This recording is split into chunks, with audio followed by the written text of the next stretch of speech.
Hello, I am back. So before we get started, there's kind of something that I wanted to talk about. Something is the stream for? Yeah. Hello, welcome. Yeah, I was going to make some monsters for a one shot. I was hoping to hold sometime in the near future. So yeah, that's exactly what I'll be doing. Glad you could join me. Yeah. So I was thinking about making some homebrew monsters based on like mashing. I've got my monster manual right here. I'm just gonna go through it, pick some monsters, kind of mash them together, and then hold an arena style one shot sometime the next couple weeks on stream, and have some people come on and hold a one shot like that. Um, so yeah, I'll get into that in just a moment. There's something I wanted to talk about first. Talking about D&D in general in the D&D community. So earlier today, I was watching a little bit of Arcadum, who's like one of the, I think it's fair to say one of the biggest D&D streamers on Twitch. Just hopped in this stream and kind of watched for a little bit. And he was just like recruiting for like D&D for next year, stuff like that. And it was really interesting to watch because whenever he was looking on Twitter, trying to like saying like, hey, tag your favorite creators that you want to see play D&D with me next year, you know, that kind of stuff. And some of the people, like, I was surprised at how, because like there were a lot of people that he got responses from and was considering it was outside the D&D community. And on top of that, it seems I don't watch him very regularly, but it seems he's involved with VTubers as well, which is like a whole nother thing. So that's really cool. Anyway, I just wanted to mention that. I thought it was cool, a little inspiring, because it seems like D&D is a lot more mainstream than maybe I thought. Maybe I underestimated how mainstream D&D was. I hope to carve my own little niche in that eventually. But yeah, I just wanted that little tidbit before I got started today. So I might as well. There's no other reason to put off what we're going to be doing today. So let me pull up my browser, and so yeah, like I said, monster mashing. So I'm going to be homebrewing some monsters for a one shot. Hope to pit some players against some interesting monsters. Have an idea for one that a DM and I have been working on. Put it in the Discord or in DMs. Sure, yeah. If you want to put it in Discord, I can see it there. That would be pretty cool. Yeah, I'd love if you share that with me. That would be super cool. I'll check that out. Let's see what we got. Whispers. Ghost-like creation that only exists in the dreams of the party. It's in the general. I see it. Let me get this up on stream. Let's see. This will take me a second.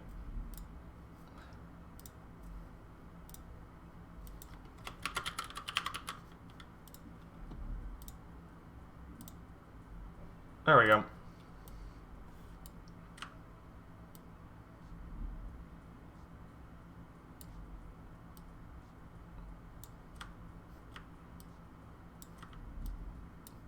Here it is.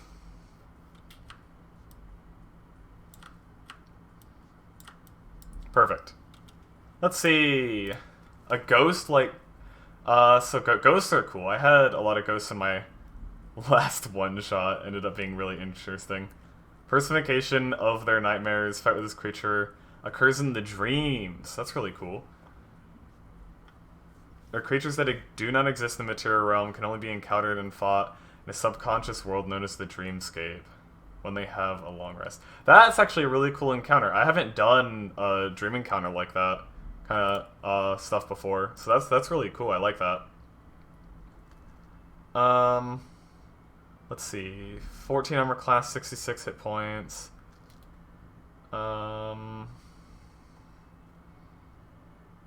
Efficiency 3, initiative 4.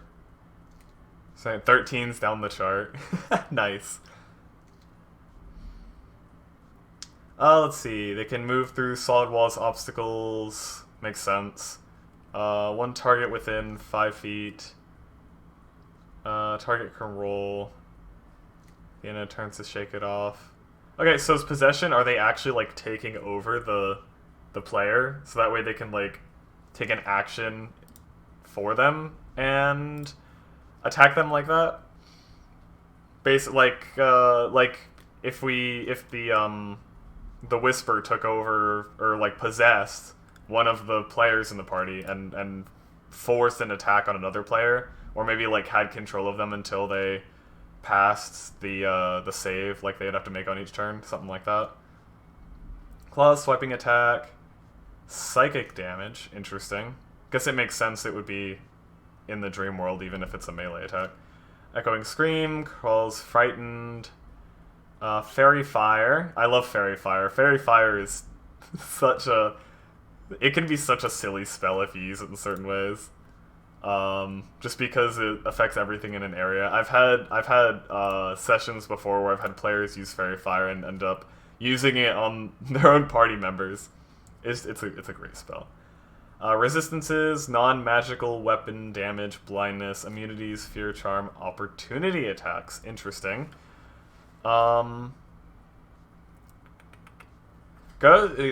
ghost monsters, I think, tend to have a lot more resistances, but also since this is something that's happening in the dreamscape, I imagine that the encounter would be very different, depending on how like you wanted to DM that, because you could have it to where like when they're in the dreamscape, they're in with all of their, equipment or whatever they had on them whenever they took their long rest. Or you could have it something more like to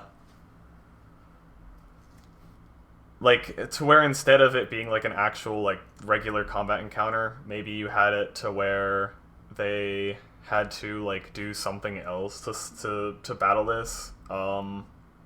Because I guess you kind of have to figure out like what the consequences are going to be. Like if they die in their dream, does that mean they actually die or like take damage in real life? Or like since this is during a long rest, does this disturb their long rest and cause them not to receive the benefits from that? Or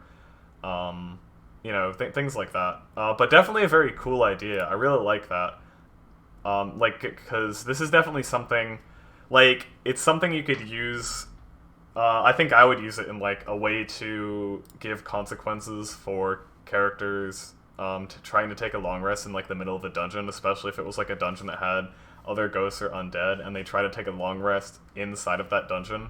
And because they do that, they get attacked by whispers in their dreams. That could be really cool. Thank you for sharing. That's very cool. Thank you. Yeah, definitely. There's definitely some cool stuff. Just a word of warning if you are... They reach with a point of exhaustion. Okay. Cool. Well, one, I guess since it's dreams, it's a little bit different, but one point of warning is I've tried in my campaigns before to do things with, like, players being asleep and stuff like that, but a lot of, like, some races don't sleep. Like, I had...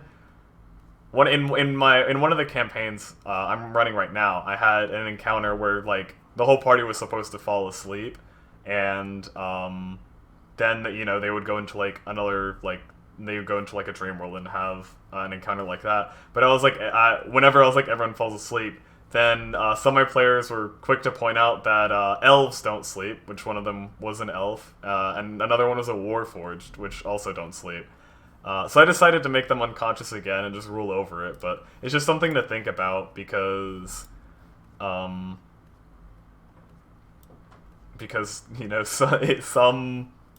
things don't sleep, some races don't sleep, usually, but they do like meditate or like Warforged have like a shutdown mode. Like there's other ways to work around it. You can still work in some dream stuff there, but yeah, thank you, definitely thank you for sharing, and thanks for hopping on the stream and all that. If there's anything else you want to share, feel free. Definitely check them out. I love seeing this kind of stuff. I actually haven't done much monster homebrewing before. I've only done a little bit, so it's cool to see this kind of stuff what other people are making. So let's start. So I guess the first thing I need to figure out is, what kind of stuff I'm going to put together. But, I mean, I've got a whole book of them here. Actually, let's start, since you... I want to make a ghost now, because, you know, you showed me that cool thing, so I want to make one of my own. Let me see if we can find the section on ghosts. Ghost.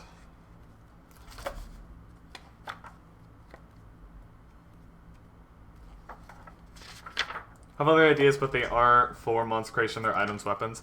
That's cool if you want to share those too. I was actually, if I got through a fair amount of monsters in this stream, I was going to start making some magic weapons later on, because making magic weapons is so much fun! I really like doing that. Yeah, anything you want to share. I have, in the Discord, I have a section, like some channels towards the bottom. Like there's a homebrew one, if you want to share stuff in there. There's ones for like trinkets and stuff. So anything you want to share, definitely feel free to. So we have ghosts. Okay, so a regular ghost is challenge rating 4. But I know that there are weaker ones too. Like phantoms and stuff. Where is that stuff? I'm so bad at navigating these books. I always have to go back and forth from the... I thought all the ghosts would be together, but I guess not. So, back to the index it is. Phantom, phantom, phantom. Phantom... Is there not a phantom? There's a poltergeist. Let's look at that.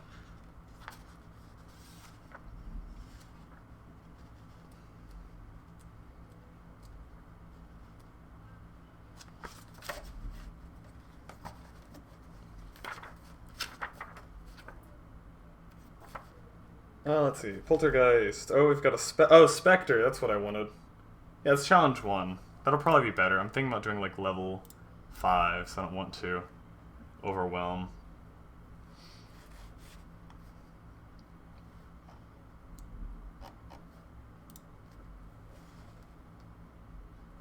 Oh, cool. Thanks for sharing all your stuff in the Discord.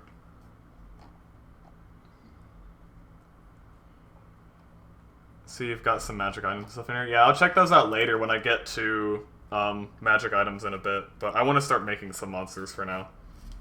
I really appreciate it, though. Let's see. So we have a Spectre. What can I combine a Spectre with? Because I'm thinking, like, most, like, ghosts and stuff. They might be long, but they are detailed. Hey, that's always good. That's always good. Nothing wrong with being verbose. Having good descriptions for things like that can go a long way when you actually bring them into the campaign. And it shows you're putting heart into it, you know? What do I want to make a ghost?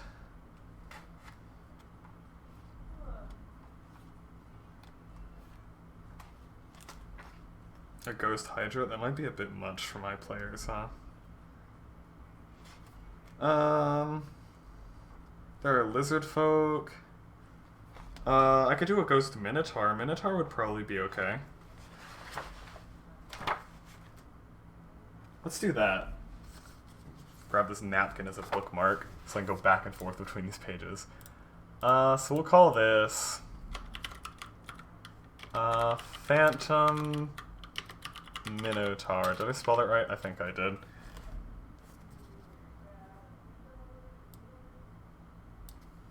Let's see. What am I typing? So it's a large... I guess undead would be its classification. Worry about alignment later.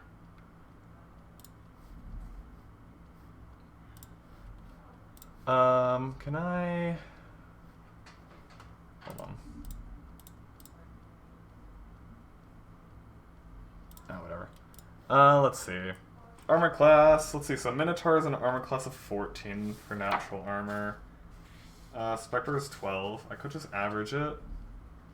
I'm thinking that a Minotaur Ghost... I'm not sure, because I mean, I feel like it would retain... Say retain the strength of the Minotaur, or would he lose strength? That's what I really have to decide. I guess lose strength. Minotaur's already pretty strong. Minotaur Ghost probably wouldn't be as physically strong, but then would gain some of the abilities that like ghosts and undead gain. So yeah, we'll reduce the armor class. We'll say to 12. And then a Minotaur usually has 76 hit points, which is 9d10 plus 27. So we'll do that plus, we'll say 5, so that would be 6 times 5 is 30, so that would be 47 hit points. Let's see, Minotaurs have a speed of 40, we'll keep that, because, you know, they're fast since they're bulls and all that. Okay, stats. So, Ghosts usually have pretty good, let's see, pretty average stats, everything except for strength. But since this is a Minotaur, we'll want him to keep some of his strength. Minotaurs usually have a +4, but I'll weaken that to... keep it at a +2, 14. Dex. We'll do an 11. No Dex bonus, but no downside either. Constitution, they're usually pretty good for Constitution. I'll give them a 15. Should be a +2. Intelligence. Minotaurs are not intelligent. They have a 6. So I'll keep them at that. I don't think dying makes you any smarter. So... they're pretty good with wisdom, though, which makes sense. I'll give them a 14 at wisdom, which is a +2. I'm actually going to give them a 15 at strength, because it feels like that should be the highest. That won't affect the modifier, though, so whatever. This will actually be a fun monster to put up with. Not really charismatic. We'll keep that as a 9, which is what Minotaurs usually have. Let's see. Saving throws. Not really worried about that.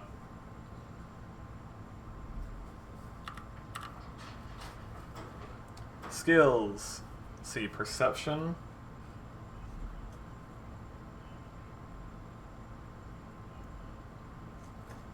Okay, we'll keep that. Perception is a +7 to perception. It has passive perception of a 17. It also has dark vision up to 60 feet. And, let's see. Oh, that's the same. Okay, so the Spectre is the same. So we'll keep those the same then. Languages. Minotaurs know Abyssal. Ghost understands what it knew in life but can't speak. Okay. So we'll keep... Can understand Abyssal but cannot speak. Challenge rating. Minotaurs have a challenge rating of 3. I'll keep that. Might change that later. Really wouldn't know how to calculate that myself anyway. Alright, now the actual abilities. So, obviously we'll want to keep the charge that Minotaurs typically have. Actually, I think I missed some stuff up here. I need the ghost side. Yeah, we need, like, immunities and stuff. Since he's a ghost. Let's see... Yeah, so undead ghosts tend to have a ton of resistances. That's what it is. This is just full, yeah. We'll put this at the top. Resistances. So, basically everything. Acid, cold, fire... Lightning. Not light. I don't know what I was typing. Thunder. Bludgeoning.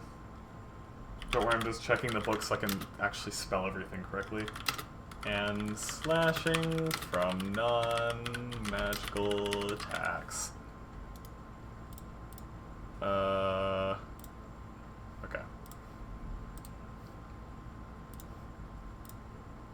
Let's see, immunities. Immunities. It's going to be necrotic, poison, and then also going to have condition immunities. Let's see. So it can't be charmed. Did I spell that wrong? Great. Can't be charmed. Can't be exhausted. Grappled, paralyzed, terrified. Man, ghosts are a pain because of all these like immunities and resistances they have. Poisoned. Prone I'll keep, because I'm looking at the specter, which is like a flying thing, but I'll keep prone. Say restrained. Because I imagine you could still... Because if you can knock a Minotaur prone, then you could knock a Minotaur ghost prone, because it's not going to be able to fly. Like this... I'm not going to give the Minotaur flying speed.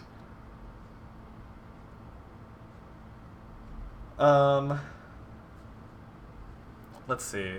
Oh, wait, this isn't... Okay, so I put charge here, but charge should go down here on the actions. So this is other... Oh, no, charge... Oh, charge is not an action. It's just one of the traits that it has. Okay. Yeah, so we'll keep charge. So... Basically just gonna copy and paste this from the monster manual. The Minotaur moves at least 10 feet straight. Wooded target and then a gore attack. Same turn. Target. Oh, the target takes an extra. This actually, I feel like this is going to turn out to be more difficult than a regular Minotaur. What site is that? This is just a... I'm just on Google Docs right now. It's just a template that I found on Reddit. This is the user that I found. So if you look them on Reddit, you should be able to find the template they made. Convicted Idiot. On Reddit. They just had like a link to a doc of their own that you could copy and paste this template from, but it's basically just a chart with a bunch of formatting is all it is on Google Docs.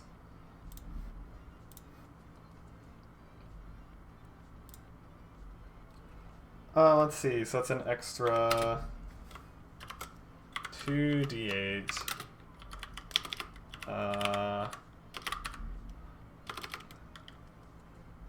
Yeah, piercing damage. If the target is a creature, which I imagine it will be, it must succeed a DC 14 strength saving throw or be pushed up to 10 feet away and knocked prone. Alright. So we have charge. Labyrinthine recall. Minotaur can perfectly recall paths traveled. I'm not gonna put that on there just because I'm not really worried about it. I don't think I've ever had a situation in my campaigns where a monster's gotten lost in their own dungeon. So, not gonna worry about Reckless. Minotaur can gain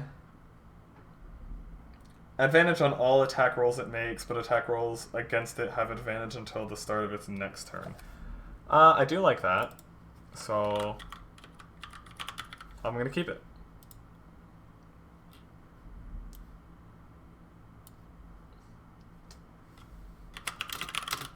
Let's start of its turn. Minotaur can gain advantage on all. Man, they really are verbose in the book as well, aren't they?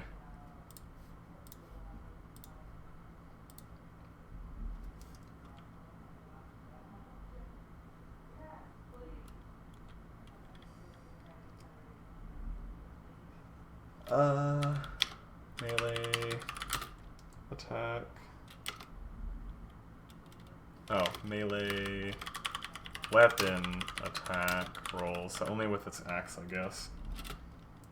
It makes during that turn.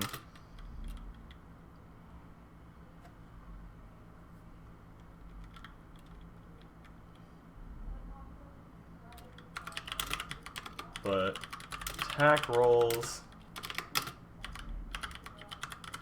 against it have advantage until start of its next turn. Doesn't seem like there's a limited number of uses to that, which is fine because it has the trade-off of it. So that's it for the Minotaur side. Let's see what we can get on the Ghost side of abilities. Okay, yeah, so we'll probably want both of these. So we have first one, corporal movement. If I can spell rolls correctly. Wrong roll. The Minotaur can move through other creatures and objects as if they were difficult terrain. Takes 5 or 1d10 force damage if it ends its turn inside an object.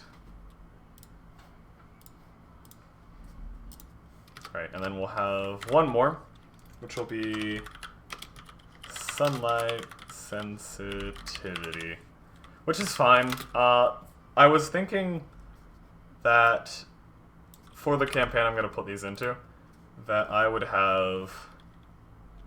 I was thinking about doing, like, a tower. So, like, the tower of some old, like, crazy wizard or something like that, who did, like, weird experiments to mash these things together. Can't imagine what kind of... Well, I guess if you... Somehow killing a Minotaur, but having their soul remain on this plane would sort of create this. While in sunlight, Spectre has disadvantage on attack rolls, as well as on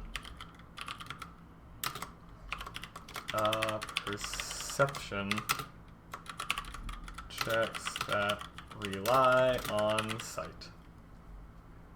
Okay, now we get to actions. So,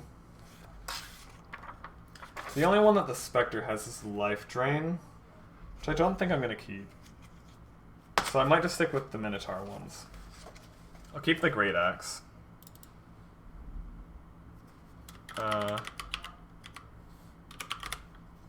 Not doing multi-attack, because the Minotaur usually doesn't have multi-attack.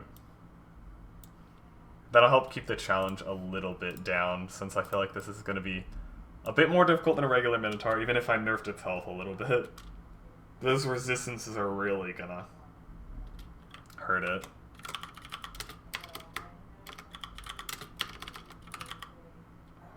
Why can I not spell melee? Melee, weapon, attack. Let's see, +6 to hit. That's gonna hurt. Reach 5 feet, of course. 1 target. On hit, that is 2d12 plus 4. Slashing damage. Oh, it's an average of 17, but who uses those? Who's not gonna roll for damage? Then we have Gore, which is melee weapon, attack, +6 to hit, reach 5 feet. 1 target on hit is 13, or 2d8 plus 4. This is piercing damage. No fire damage from that. Okay, reactions. Don't need this, so I'm just gonna delete that, delete that. Can I delete like this? Delete row. There we go. That's the wrong color now, but whatever. Can I not? Is this a different row? Delete row. There we go. Okay. Let me fix the formatting of this, huh?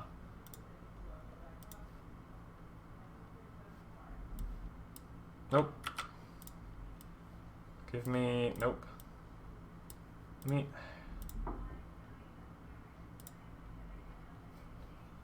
And then this will be... what is it? This color? Nope. Close. Oh well, close enough. Anyway, there's our Phantom Minotaur. That should be a pretty good challenge, I think. Minotaurs are usually challenge rating 3, which for a party of like 3 or 4 level 5 characters should be fine.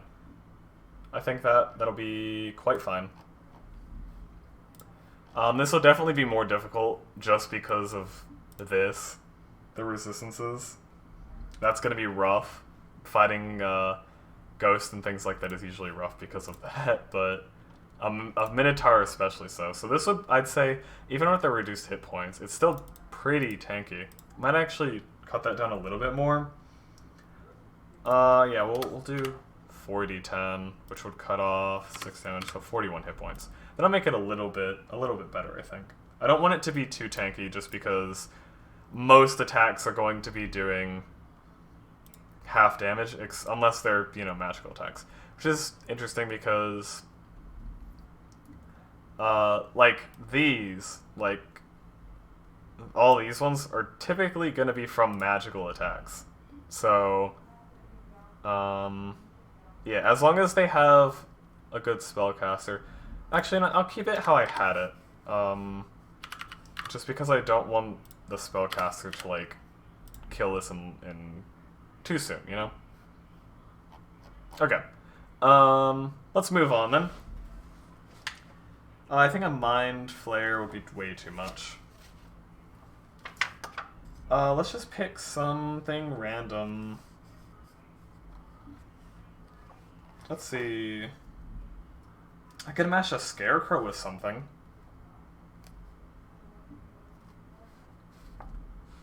We could do a Scarecrow. Dragons are definitely out. Those are too strong for level 5. Let's try to get away from Undead.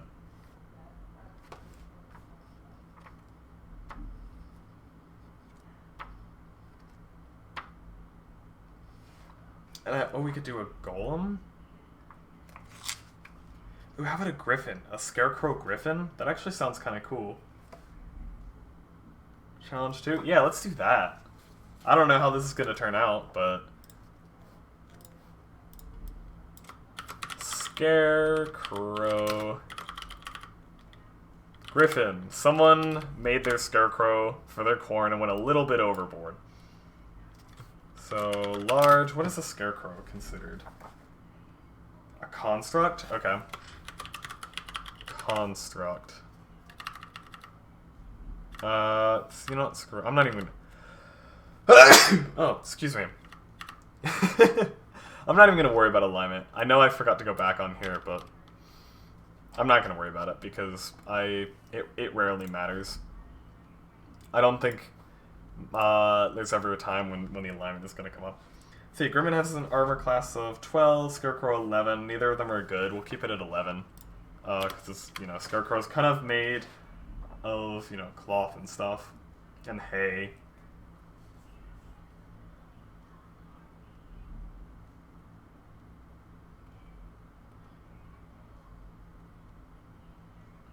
It's animated. They're animated by this by something getting slain by an evil creature. They definitely be chaotic evil, but like I said, I'm not going to worry about alignment.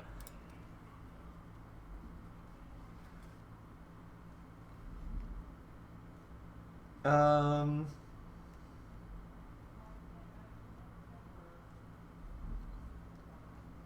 don't know. So Scarecrow's a false appearance. I don't know if a Scarecrow Griffin. I guess it could keep false appearance, but it would be a little suspicious.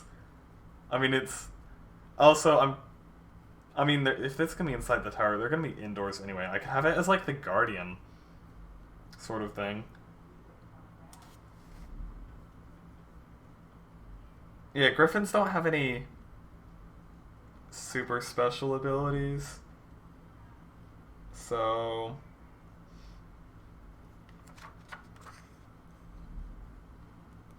Yeah. Man, imagine, because this actually makes sense. If we're going to have some crazy wizard or something that's going to be trying to mash different random monsters and creatures together, and, why wouldn't it wouldn't, be that out of the blue for them to make a griffin out of, cloth and hay, just mashing it together. It's like, who wants a boring, humanoid scarecrow? I'm really gonna scare off these birds. They're not gonna touch my crops. Honestly, why don't we do that?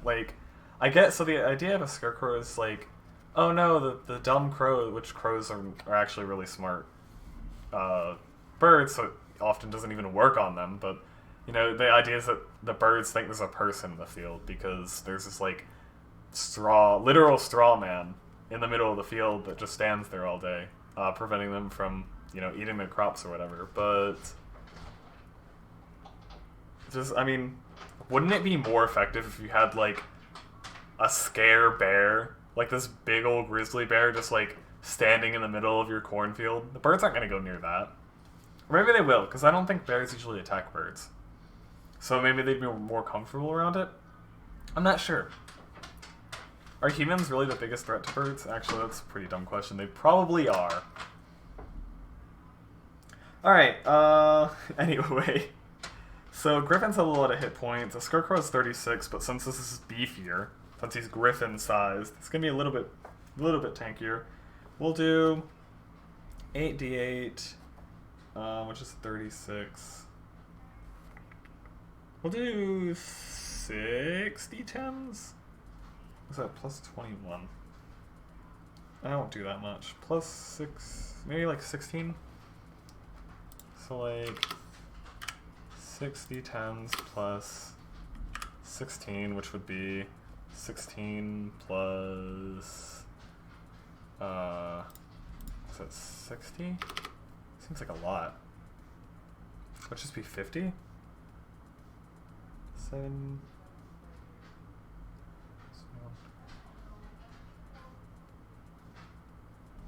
Hold on. Doing math. Would it be... Wait, 6 times... No, it's 36. Yeah. Which would then be 40... 52. Took me a minute. Definitely want it to be able to fly, because why not? So we'll keep standard speeds. So 30 feet, fly. Maybe a little bit slower. It's usually 80. We'll do 70 feet. Just because it's not as strong. We'll say it's Not quite as strong as a regular griffin, since it's scarecrow style. Strength, do 17. Normally would be 18 on a normal griffin, but that's okay. Dex, I'll leave that. 14's fine. Constitution, it's made of straw, but also pretty beefy. We'll do 14 on that. Intelligence, I don't think either are super intelligent. We'll put that at 8. Wisdom, griffins are pretty good for wisdom. Scarecrows are just at a solid 10. Give them an 11. Sounds good and fair and good because I get to decide. I don't think either are charismatic. No, scarecrows are a little bit. Alright, I'll leave that at 12. A little bit of balance in there. Saving throws. Still not going to worry about saving throws. Not going to worry about that. Do we have any resistances? Vulnerabilities? Oh, we do. Okay. Oh, obviously. We have damage, vulnerabilities. The obvious one. Fire! Damage, resistances. Man, there's a lot, huh? This is just gonna be This is gonna be taking powerful creatures and making them stronger by giving them a ton of resistances. This is what this is turning out to be. Which is pretty terrifying, honestly. But I also feel like resistances and vulnerabilities aren't used quite enough in D&D.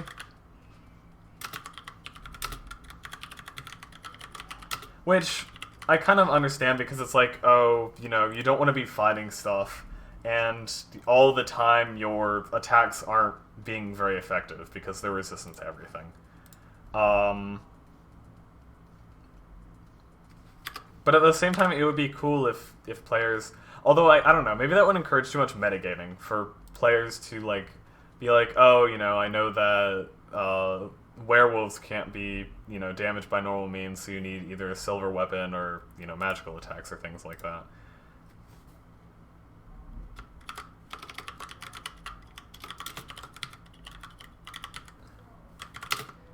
Immune to poison. I misspelled immunities again. Don't worry about that.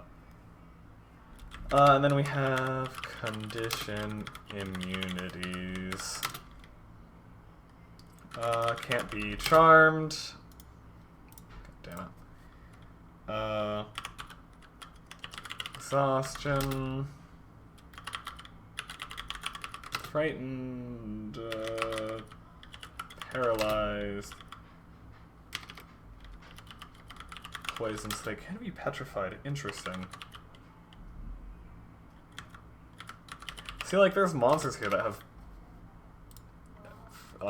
immunity to being unconscious. But I'm not sure if, like, unconscious and sleep are quite the same. Alright. Skills. They have perception +5 on the griffin. No skills on scarecrow. Let's see. Passive perception. Yeah, we'll keep that. Perception +5. They have passive perception of 15.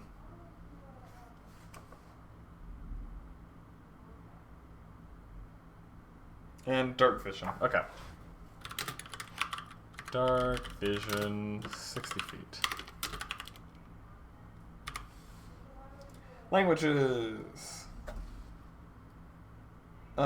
So griffins don't know any languages, they're just sort of an animal. Scarecrows know the languages of their creator, but I'm not sure if the creator would be considered the person who made the scarecrow, or the evil spirit that has animated it.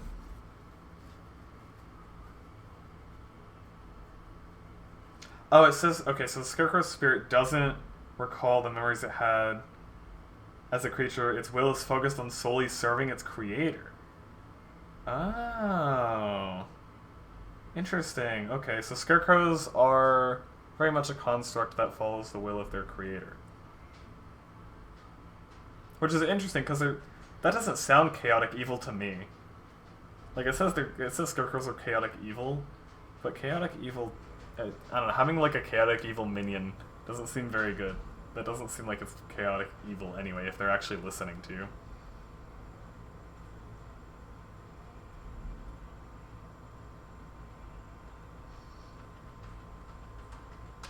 Anyway, so we will do for languages. I mean, the wizard probably knew common, so I'll just leave it at that. So I'll say, but they can't speak, so understands common, can't speak. What did I do? So the Minotaur left at 3. I'll keep this at 2. Which is 450 XP. Alright. Do we want to keep Keen Sight? Don't really care about that. Alright, we'll do False Appearance.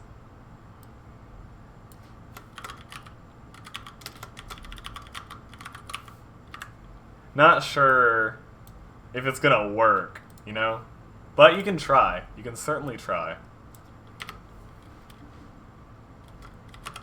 While the scarecrow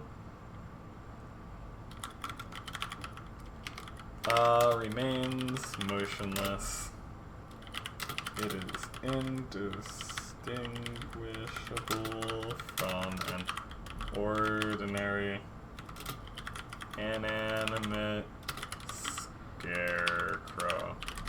You know, except for the fact that it's built to resemble a griffin. And that's all it has for this section.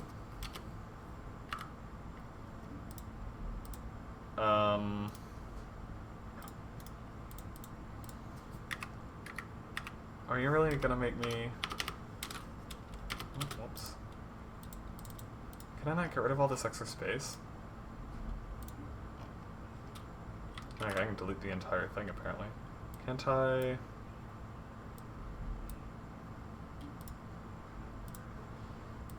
Weird. Ah, whatever. Yeah, because it just goes all the way to there. Oh well. I'm not great when it comes to formatting this kind of stuff, I guess. That's fine. Let's see. So Scarecrow has multi-attack. Griffin has multi-attack. I think we're gonna keep multi-attack. Beak and Claws. They both have Claws, and then Terrifying Glare. So we'll do Beak, Claws, and then Terrifying Glare. There's not going to be any reactions, so I already know I can cut this out.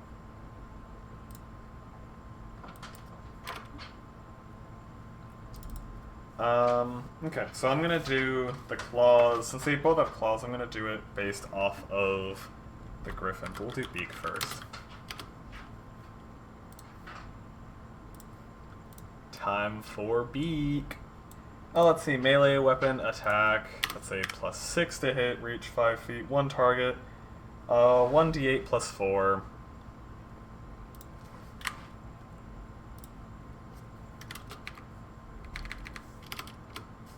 (1d8 plus 4). I'm assuming it's piercing. Piercing damage. No fire damage. Sorry. Is this its own? Yeah, okay. Now we have Claws.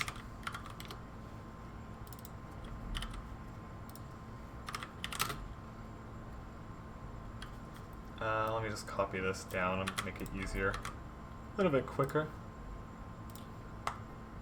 Claws are also +6, 1 target, reach 5 feet, 2d6 plus 4 slashing.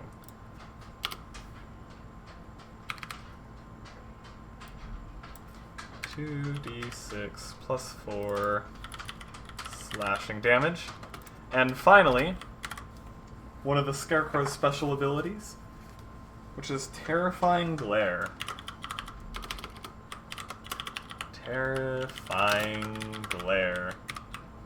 Which will make this even more of a challenging creature to fight.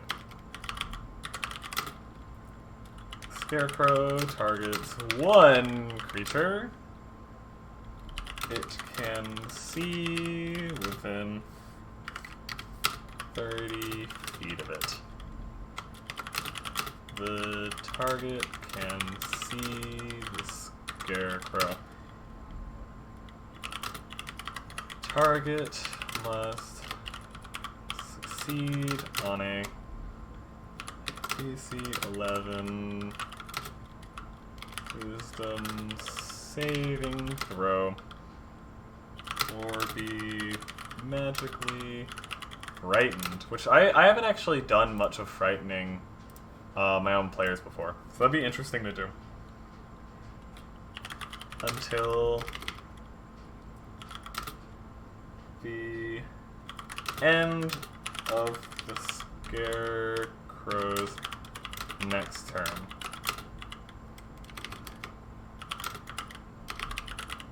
Frightened target is paralyzed. Damn, that's rough. Frightened and paralyzed. Yeah, I guess that's enough for that. That's a pretty terrifying monster. Okay, on to the next one.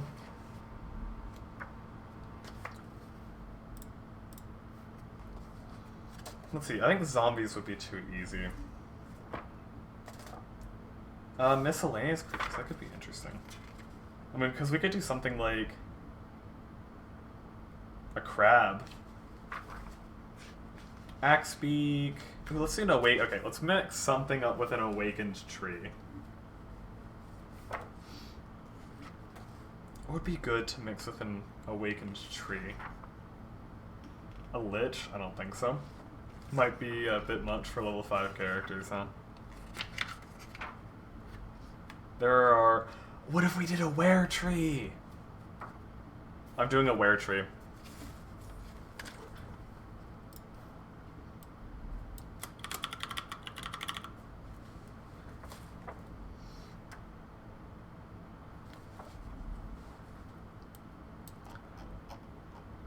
Let's see. Actually, these are... Let me see if it looks better. Phantom...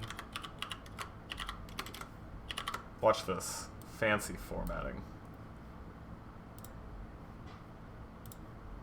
Bam! This needs to be...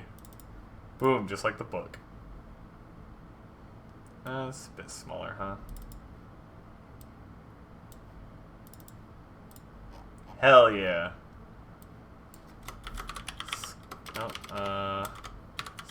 Scarecrow Griffin.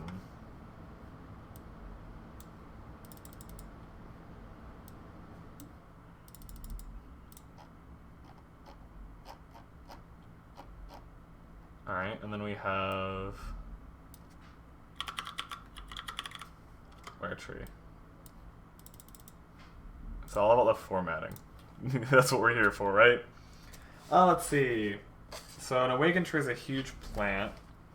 So were creatures usually have 3 different forms. It usually has human, you know, and then whatever it's aware of. So like a werewolf could turn into a wolf. And then there's the in-between.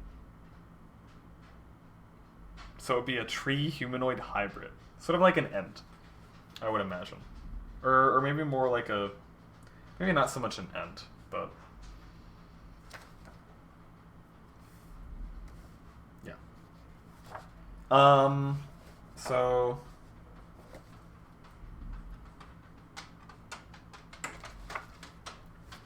Armor class is going to be 10, so it changes based on what form they're in. So this will be interesting to create. 10 in humanoid form. And then 13 natural armor in tree and hybrid form. Hit points don't change between forms. I know Awakened Tree is 59, so stick with that. So 7d12, okay, so 59, which is 7d12 plus 14. Awakened Tree with a speed of 20 feet. So we'll say 30 feet.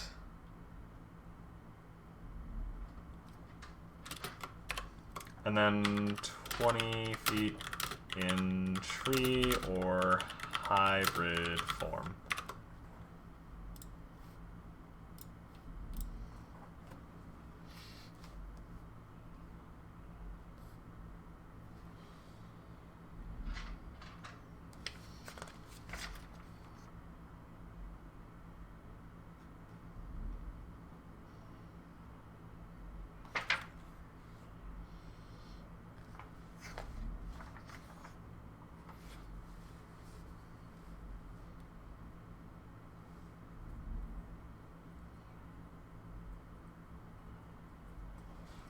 Okay, so let's see, stats. So we'll just take them from the tree. Maybe a little bit more intelligence, but other than that. So strength. I don't know, can these change? I guess these don't. It would be too complicated to change the stats in each form. I mean, naturally I feel like strength would go up, but in the new form, but... So that's a +4. Dex, I imagine, is pretty low. I'll do a 7. A little bit higher. Constitution, pretty high. Oh. I want 15, which is a +2.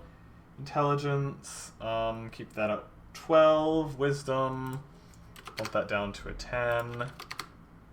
And then charisma, do an 8, which is a -1. So I should put pluses on these zeros.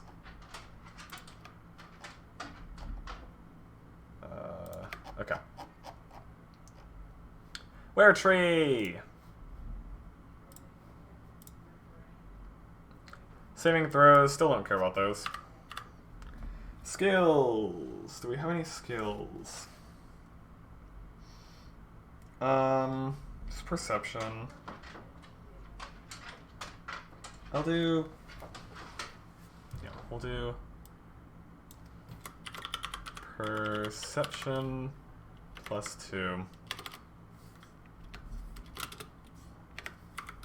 And then we'll do... Survival... No, not survival. Yeah, we'll do nature. I'm not sure that'll ever matter, but... Let's see, it has a passive perception of 10. Languages, one language known by its creator. We'll just say common. Awakened Truth, a challenge rating of 2. We'll keep it at that for now. Might come back and change that, but for now that should be good. Alright, first and most obvious thing we're gonna want for a were tree is the shape changer ability. Shape changer. Can't have a were anything without shape changer.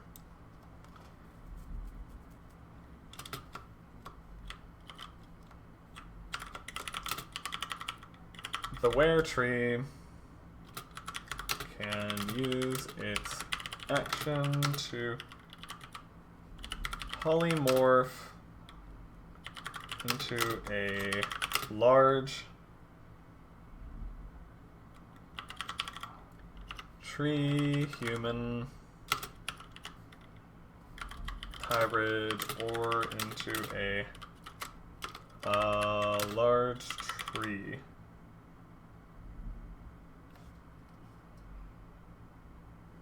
Wait, did I put... Oh, I forgot this. I'll get back to that in a second.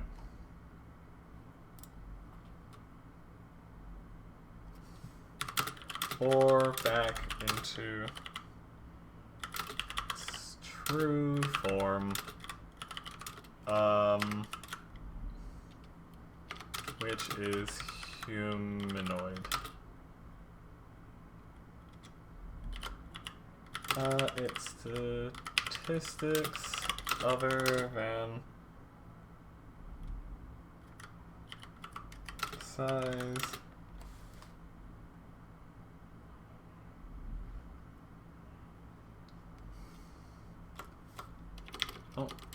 size and AC are the same in each form.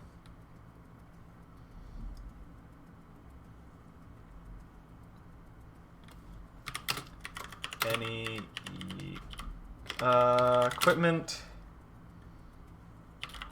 it is wearing or carrying isn't transformed. It reverts to its true form if it dies.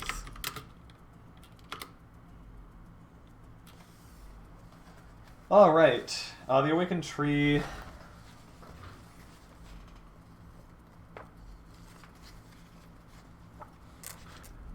So then we also have, based on the tree, the Awakened Tree, we have one more, which would be false appearance. Which it would be tree form only, of course.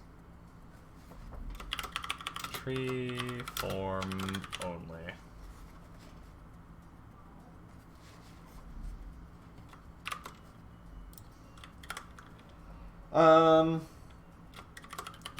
While the were tree remains motionless, it is indistinguishable from a normal tree. And that's it for abilities. So no more of those. Now to actions.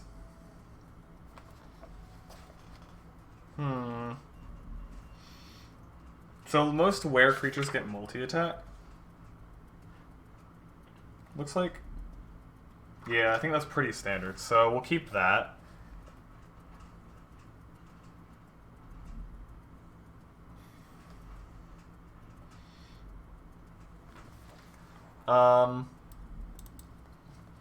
Let's see. Makes 2 attacks. Only one of which can be spite. Because that seems to be pretty standard across were creatures. And of course it has to have a bite move, which it won't be able to use in its tree form because it won't have a mouth. Or, I mean, we could say. Because bite usually can't use it in the human form. Maybe we'll do something other than a bite. Like a thorn move. Because I mean, assuming, you know, this is an actual thing, then there will be a tree lycanthropy that you can get and become a were tree, which would be pretty amazing.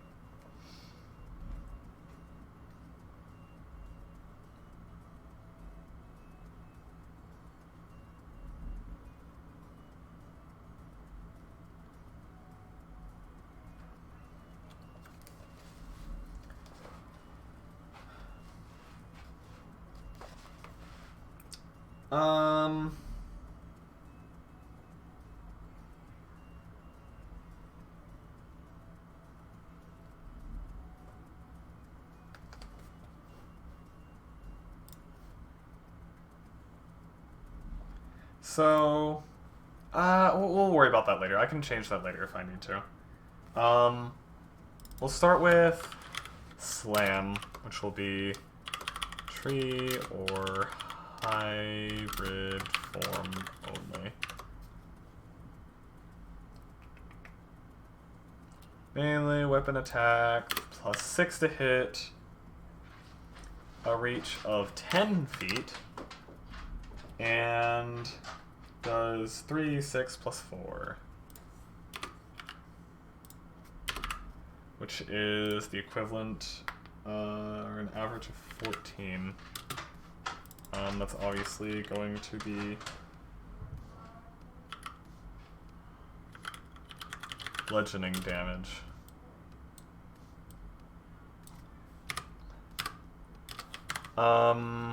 That's the only ability we have for the Awakened Tree. So that's all we need to worry about for that.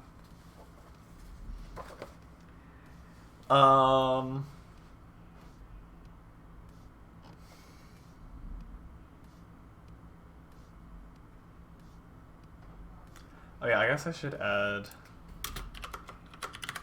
can't speak in tree form. There we go.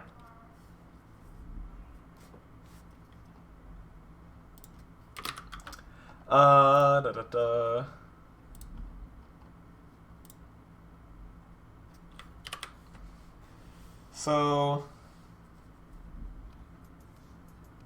yeah, want them to have a weapon as well.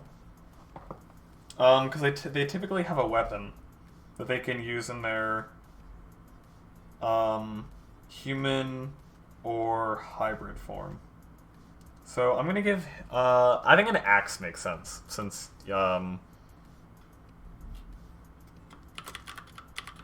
axe, since maybe I don't know, trees. Trees, axe. It makes sense. Human or hybrid form only.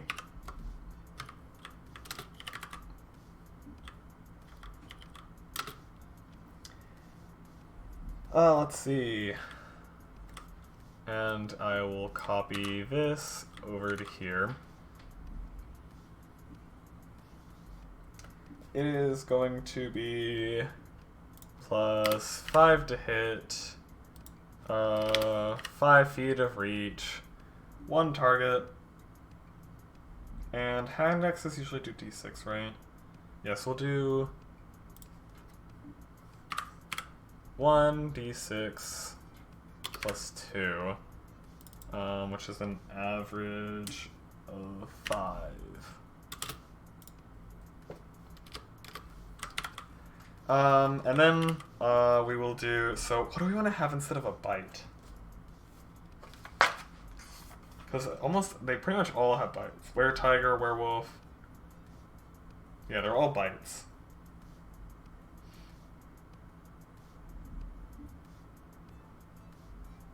I guess we'll just do a bite.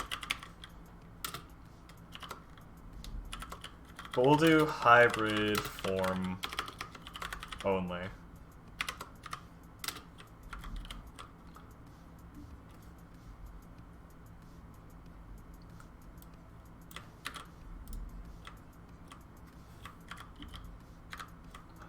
Okay.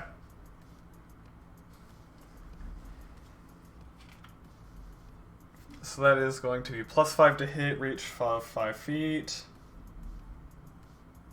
We'll do 1d10 plus 3 for the damage, which is 8. The hand axe kind of sucks.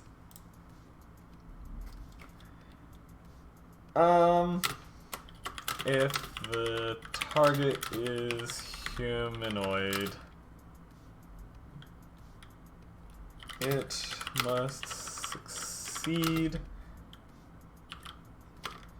on a DC 13 Constitution saving throw or be cursed with were-tree.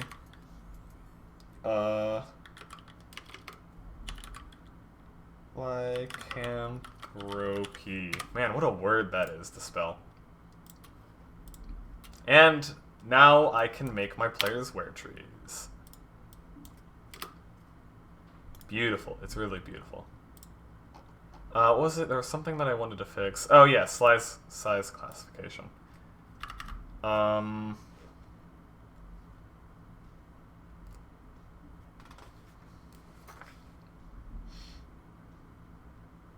we'll just do medium humanoid. I spelled medium. Human shape changer. There we go. Where tree?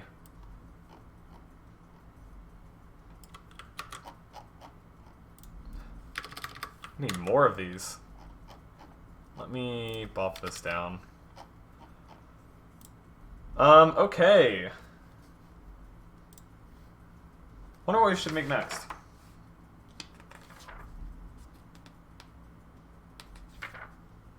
What else could we mash together? We do an ogre. Ooh, I should do it like a gelatinous something. That would be cool. Yeah, let's mash a gelatinous cube with something. That would be a lot of fun. Something not super overpowered.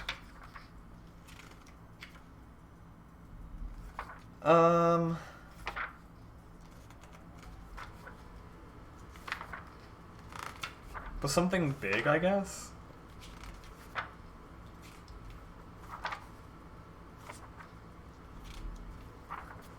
Because we want it to be able to keep some of its abilities, you know? We want it to be able to engulf. Do a gelatinous centaur.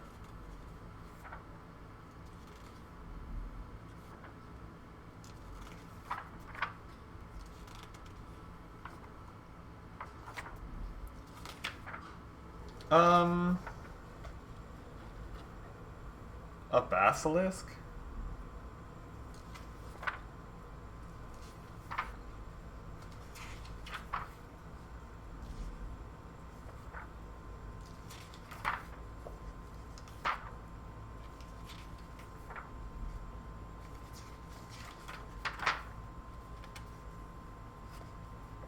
I'm not really sure.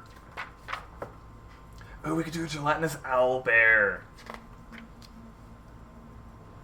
Alright, we're doing a gelatinous owlbear. It's done, it's set. It's set in stone. My mind cannot be changed. What happened to my bookmark? Where'd my napkin go that I was using as a bookmark? I guess it's gone. I'll use this beanie instead. Gelatinous demon? I was actually looking at the demons, but I kind of really want to do a gelatinous owlbear now. Because I don't want my, because demons are kind of strong.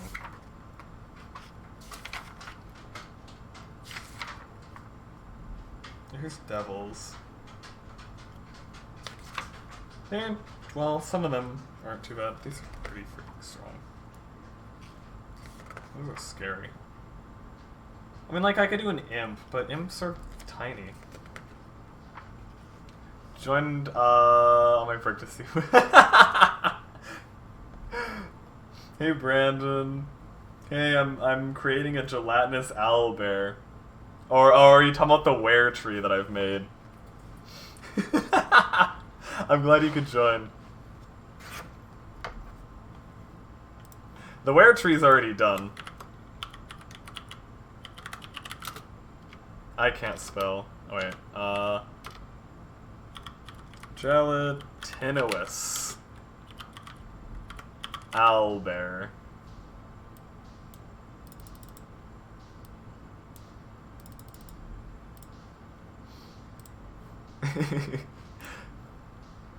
I hope work isn't kicking your ass too much right now. Let's see. So it is going to be a large ooze. Were tree is something I hope to see used in the future. I will definitely be making sure that everybody gets Were Tree Lycanthropy. With the Were Tree's bite attack that it has, of course.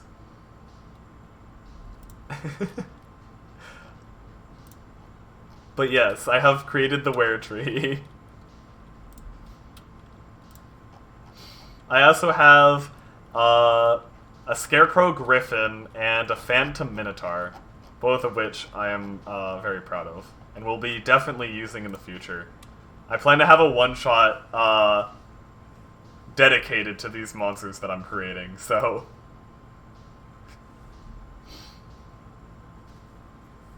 let's see. What is the armor class for Ooze? 6. So we'll keep that.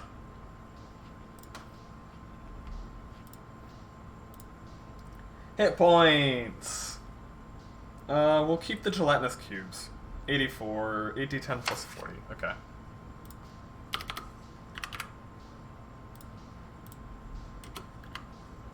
Not that I ever roll for hit points, but it makes it look more legit if I have all this stuff on here.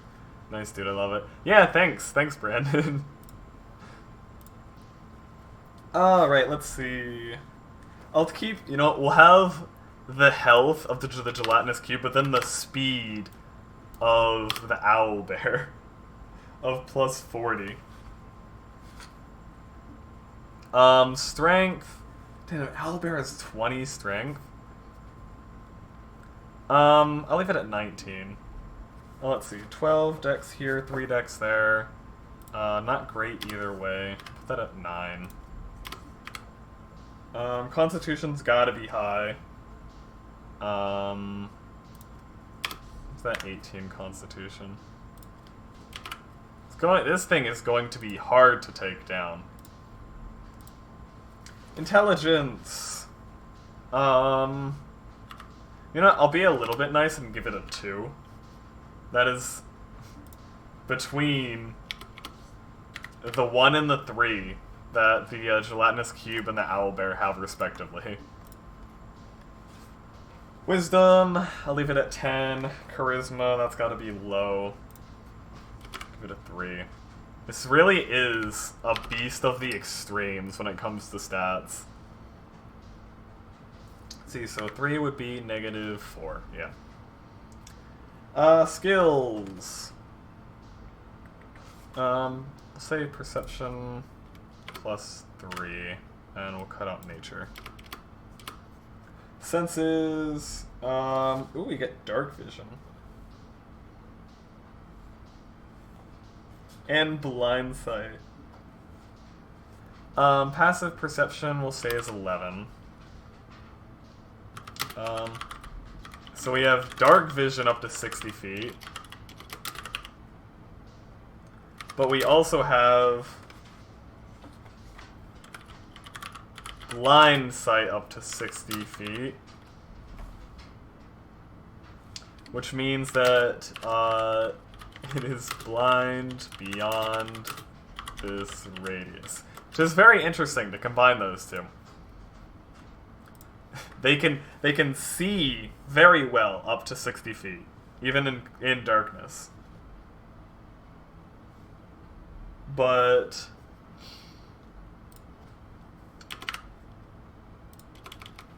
definitely going to be a challenge rating. Not a challenge rating 7. What am I doing? Challenge rating 3.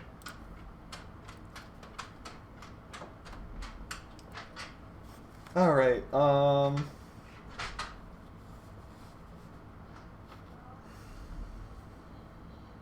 so since it's not a cube, it's not going to take up the entire space. Like a gelatinous cube would. The engulf will be more of an active thing. It won't be something that happens passively because of that. Oh, hey Victor. What's up? Welcome to the stream. I am creating a gelatinous owlbear right now.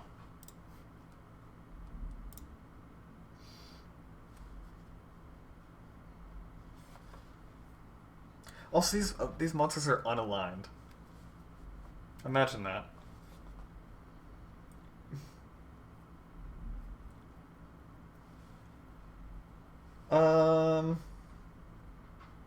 Yeah, but we'll keep the transparency. You dig it? I'm good. I'm glad. That's good. If you join me in my next one shot, this might be what you're fighting against. So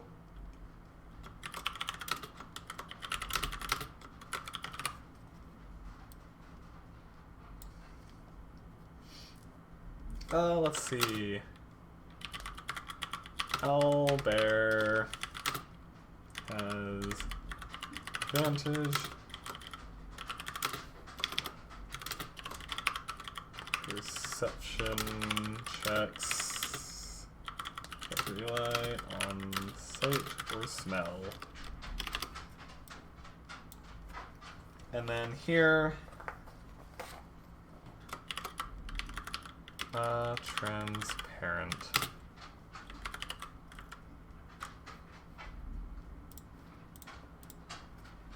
Let's see. So transparency, even when the owlbear is in plain sight, it takes a successful DC 15. So you have to make a perception check just to see it. That's crazy. This thing is going to be invisible. When are you going to add these to the PvP episode? I'll consider it.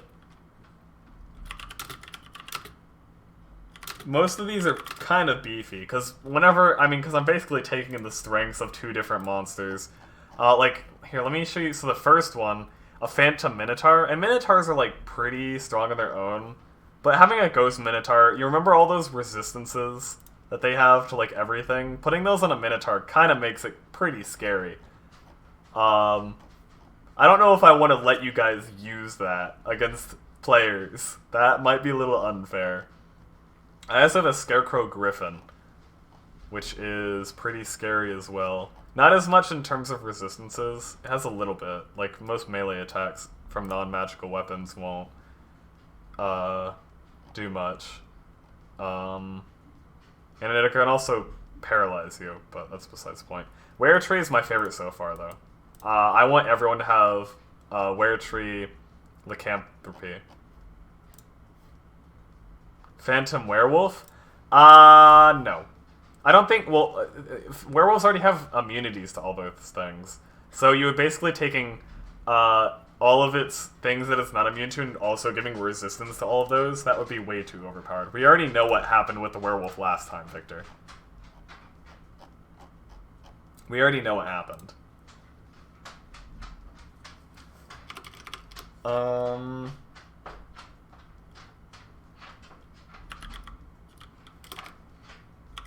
Gelatinous owlbear that has neither moved nor attacked. A creature that tries to enter the cube space while unaware of it's not a cube. It's an owlbear. Unaware of the owlbear is surprised by the owlbear.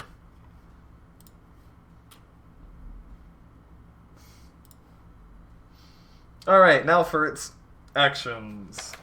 So I'm not going to use Pseudopod. I'm going to keep the owlbear's attacks for this.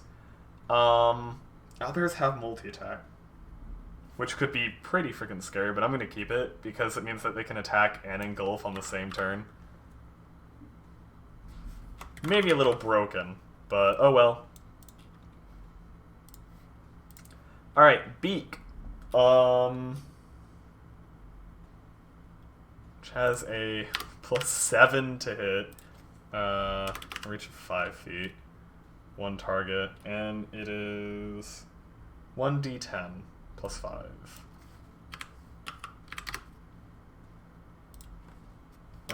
Plus 5, which is an average of 10 damage, and that is piercing damage. We will also have claws, which are also plus 7 to hit. They do 2d8 plus 5 slashing damage. And now finally for the big one. Engulf.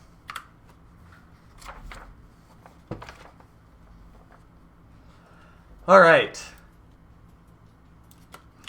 This is going to be a long one, because the description for this is super long.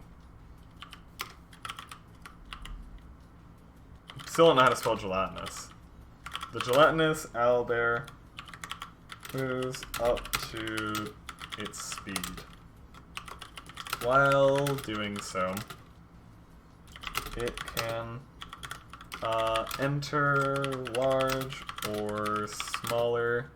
What size did I make this? Did I make it large? Yeah, because I think owlbears are large too. They are, okay. Big old creatures.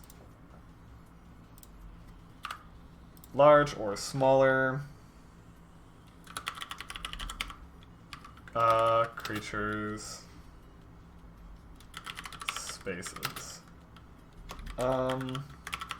Whenever the cube enters a creature's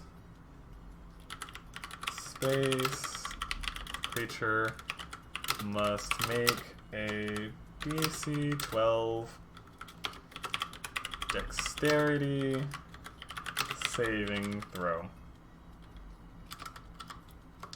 Oh, uh-oh.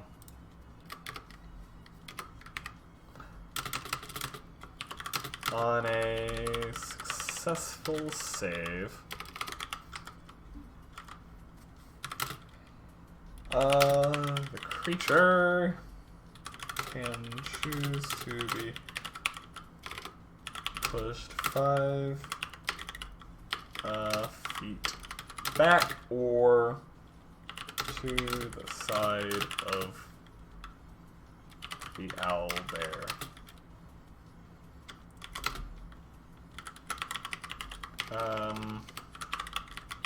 Creature that chooses not to be pushed suffers the consequences failed saving throw. On a failed save, and this is where things get interesting. The owlbear enters creature's space, and the creature takes 3d6 damage and is engulfed. The engulfed creature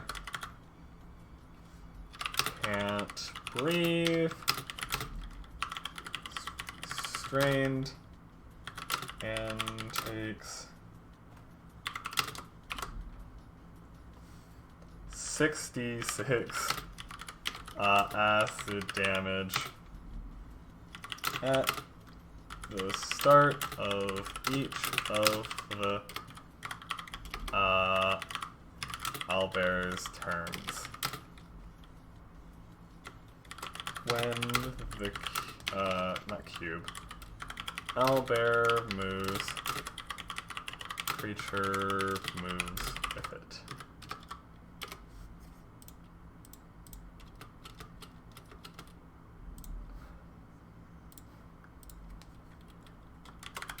An engulfed creature can try to escape by taking an action to make a DC 12 strength check. On a success... What's wrong with this? Oh. Typo. There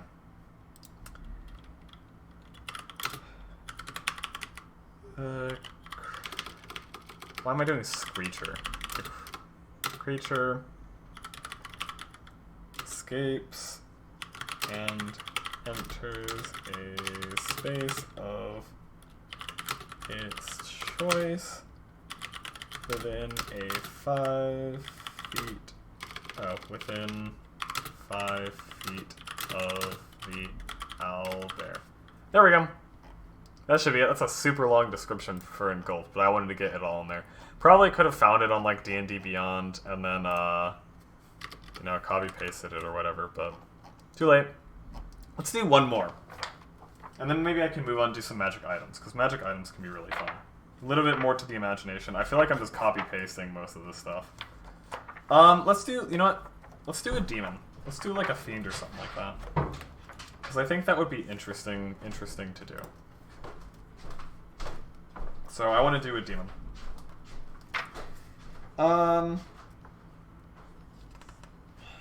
Let's see. I love imps. I might do an imp. Something imp. Because everything else is way too strong. I mean, I guess I could choose to tone it down. I do have that freedom. I am homebrewing. I can do whatever I want.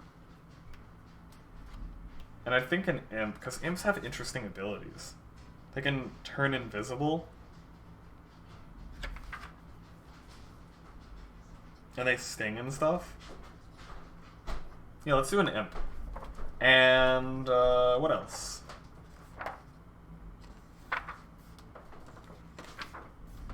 An orc? Nah. A succubus? Yeah, but isn't a succubus just another, like, type of fiend?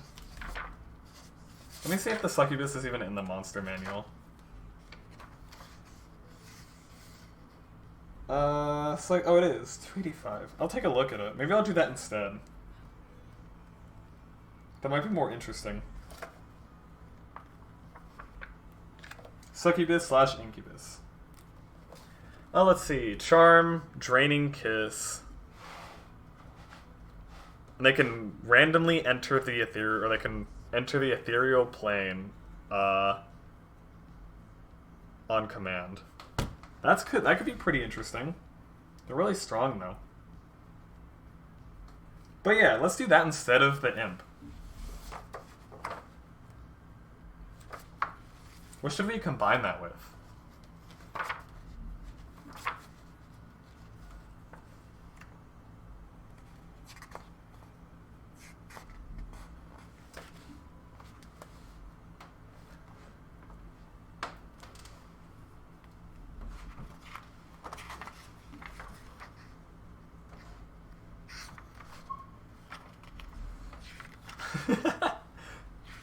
Yes, I'm doing the succubus.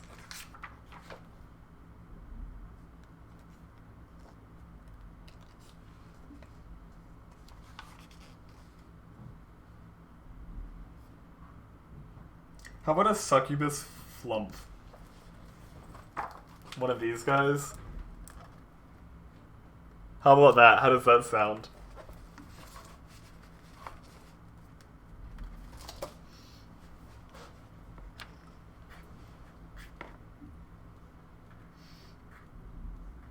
Man, it's gonna have a lot of abilities.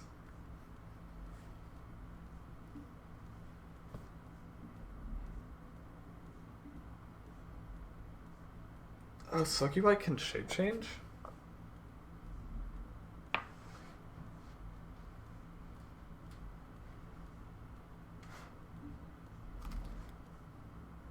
Interesting. That makes sense, though. Yes? Flump? Okay, we'll do... Alright, you got it.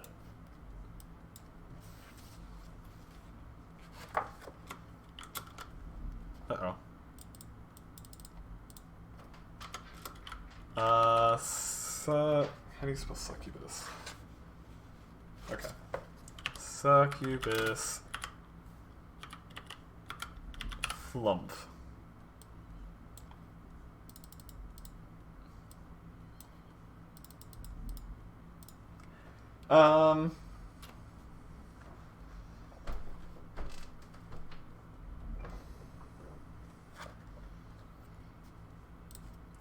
So we'll keep him as a small aberration, which is what flumps are. Do flumps have, like, sex? Do they have asex, like male or female? That's what I meant. Nothing else. I don't need to worry about how they reproduce. I don't think. I'm not concerned with that.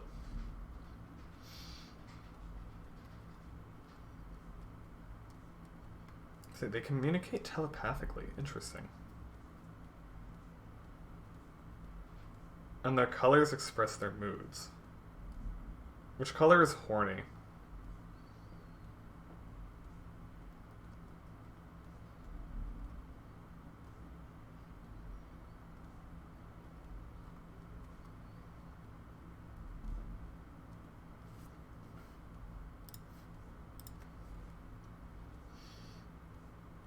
Alright, anyway. So flumps have pretty low hit points, only 7. I'll keep the armor class of 12. I'm gonna boost the hit points a little bit to, instead of 7,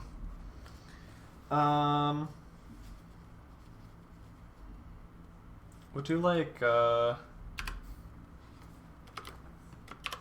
2d8 plus 4. That seems fair, which would be that would be 5, 10, 14. Still not high, but oh well, we'll do a little bit higher. We'll do 3d8 instead of 14. It'll be 19. Speed. They're not very fast. Speed of... Nope, not 35. 5 feet, or a flying speed of 30 feet. Alright, strength. Not very much strength. -2. Dexterity, pretty good with that. We'll keep the 15. From here... Constitution, obviously going to be low. Oh, that's a 10. Okay, we'll keep that. Intelligence. Flunks are pretty intelligent. And I think that'll be necessary for seduction purposes. And they seem to be wise as well. +2, and then Charisma. That's gotta be through the roof. They're a succubus, after all. Skills. See, succubus has a bunch. Man, that's a lot of skills. Alright, the flump has forsaken their intelligent and wise nature in favor for the devious, horny nature of a succubus.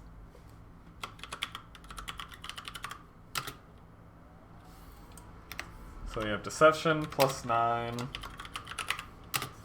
Insight +5, Perception +5, Persuasion +5, nope, +9, and Stealth +7. And they have, okay, so they're gonna have dark vision and a passive perception of 12.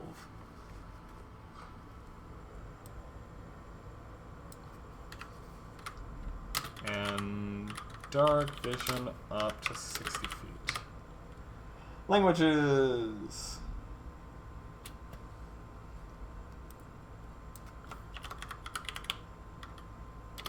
So, they understand Undercommon, but can't speak. Challenge rating, I'll leave it at 2. I'm not really sure what it should be. Okay. So, now there are going to be a lot of abilities and stuff like that. Oh, hey Jay, welcome to the chat.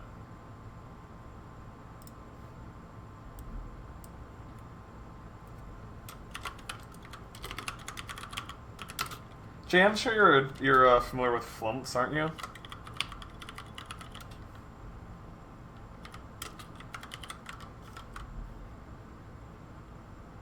You are indeed. What do you think of this creature that I'm creating here?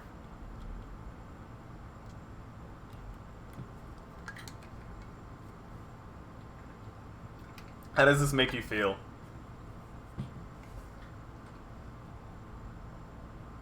Discomforting? Why is that? What's wrong? What's wrong, Jay? Is there something about this that makes you uncomfortable?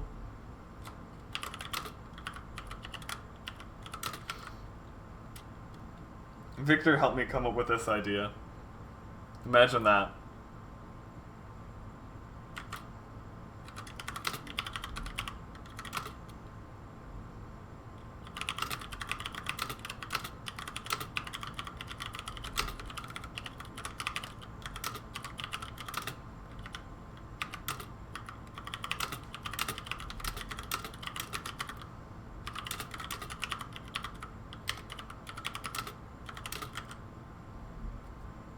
Flums change color to reflect their current emotions, right?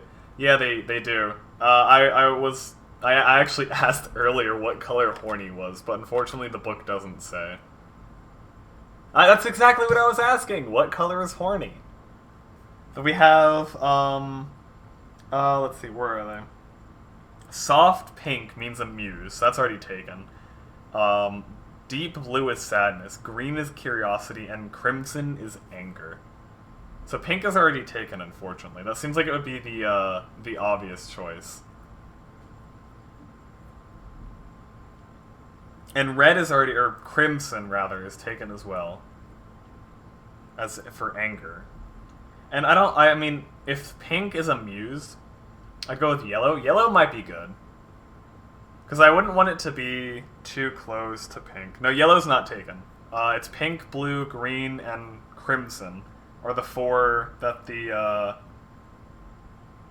monster manual. Orange, yellow or orange would both be good. Orange, I actually kind of like orange.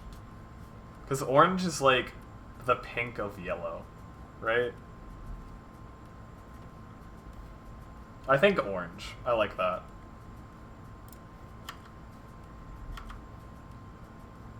Orange is horny. Where was I? Can't be surprised by creatures with any form of telepathy. Okay. Yellow is the color of insanity, which I correlate to someone's irrational decisions whilst horny.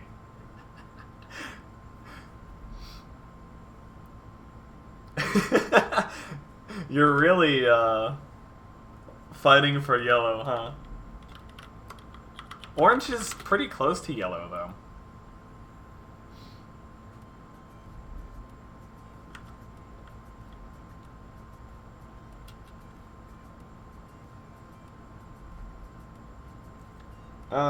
Prone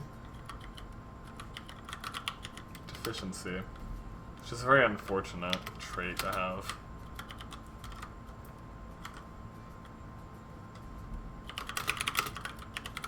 The flump is knocked prone. Roll a die. On an odd result, flump lands upside down and is incapacitated. I don't think this is going to be a very strong creature. The end of each of its turns, the flump can make a DC 10 dexterity saving throw, writing self and ending the incapacitated condition if it succeeds. Let's see. Orange is associated with the meanings of joy, warmth, heat, sunshine, enthusiasm, creativity, success, encouragement, change, determination, health, stimulation, happiness, fun, enjoyment, balance, sexuality, freedom, expression, and fascination. Orange is the color of joy and creativity. Stimulation and sexuality. Where are you getting this, Jay? But yes, if stimulation and sexuality are both on there, we can include horniness, I think.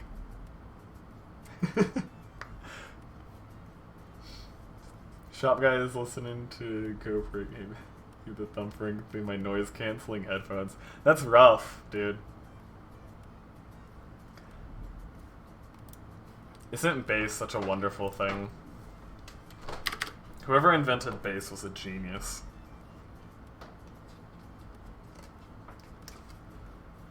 Alright. Telepathic Shroud. I'm assuming that even if they were a succubus, they would still keep all their abilities as they flump some poopy nose. Is immune to any effect that would sense its emotions or read its thoughts. Their emotions aren't exactly super private, though. As well as all divination spells. There we go.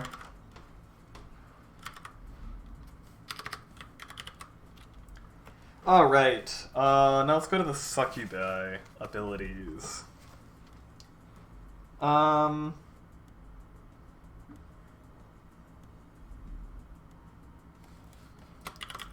Telepathic Bond, which actually makes a little bit of sense for a flump.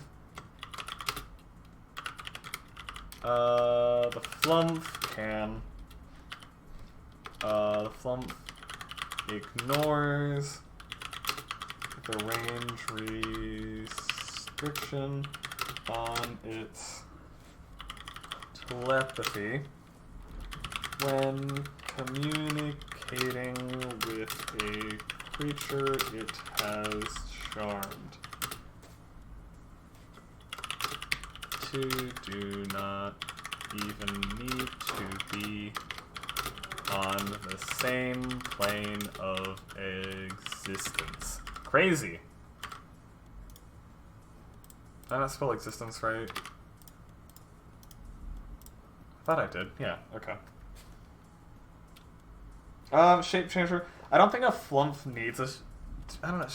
What would a flump succubi shape change into? Like, because it can already fly. It doesn't need wings. I mean, I guess it could just be like, it shape changes to reveal its succubus form, so it would have like horns and a tail. I can do that.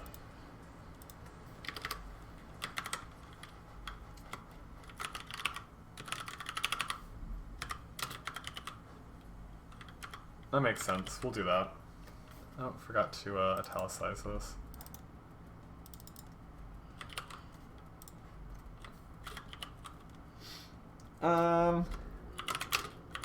The flump can use its action to polymorph.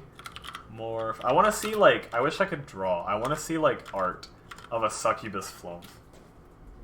This is what I need in my life.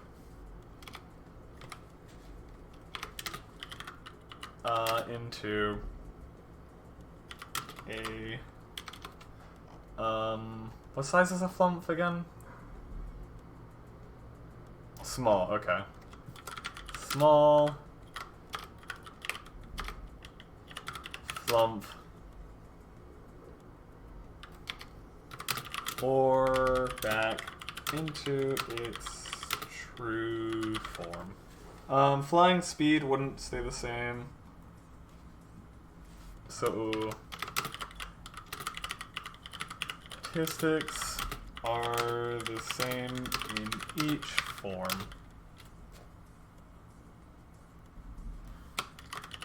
Any equipment it is wearing or carrying isn't transformed.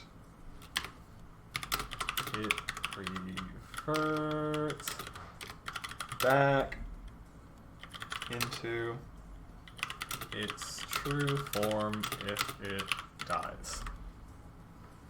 Shapeshift to seduce male or female?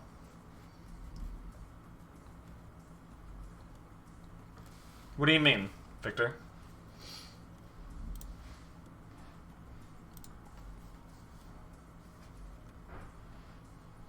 Okay, so that's it for those. Now we can get to actual actions.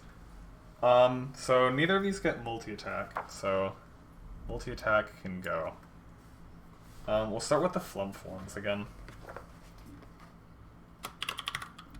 Tendrils, of course. Now this is getting to some fetish material right here. Succubus part change. What do you mean? Because are you talking about, like, the difference between, like, a succubus slash incubus? Because those are, like, the two different sexes of, like, those creatures.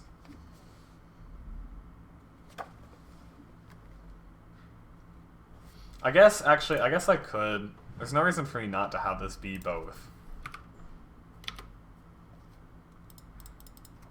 Slash.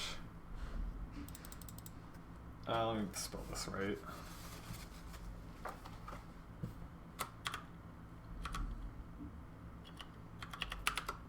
There we go.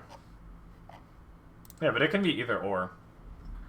I was just talking about it changing from, like, a form to where it looks like a regular flump, and then a form to where it reveals, like, that it is a succubus or incubus. So it would just have, like, you know, like the horns and a tail of a fiend or whatever. Cured or cursed? Those are two very different things, Brandon. Also, I don't think this is cursed.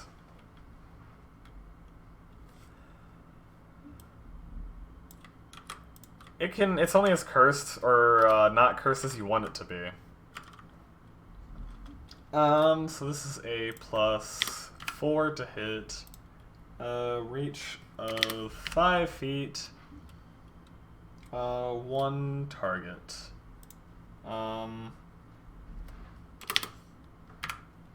Hit is 1d4 plus 2. Piercing damage. At the end of each of its turns, the target must make a DC 10 Constitution saving throw, taking 1d4 acid damage on a failure or ending the recurring acid damage on a success. Lesser restoration. Spell cast on the target also ends the recurring acid damage. Okay, cool. Man, what an ability, huh?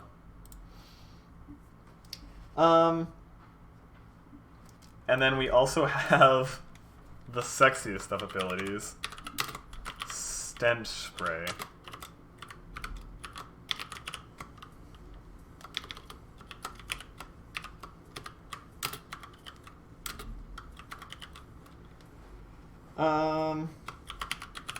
Each creature in a 15-foot cone. Oh, I accidentally bumped up the font size here. Oops.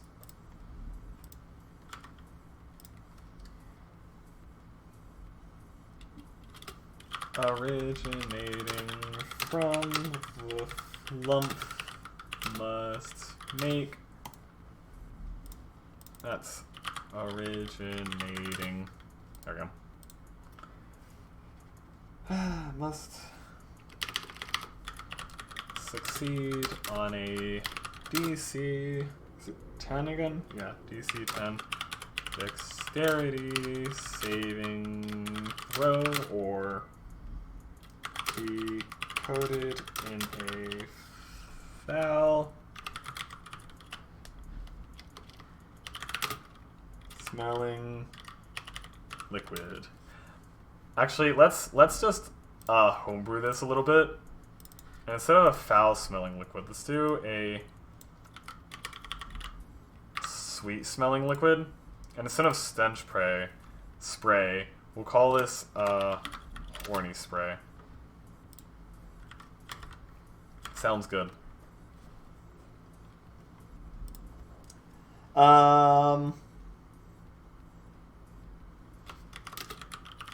Coated creature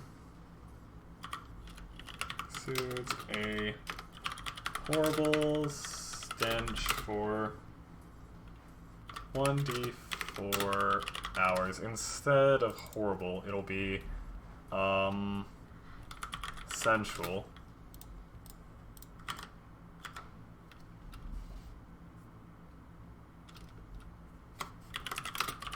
Coated creature is charmed instead of poisoned as long as the stench lasts. Actually, instead of stench, aroma. I feel like that's more appropriate for this context.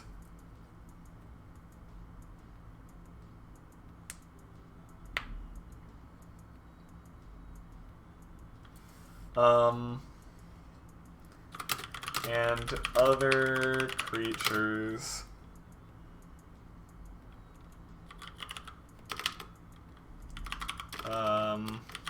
are charmed while within 5 feet of the coated creature.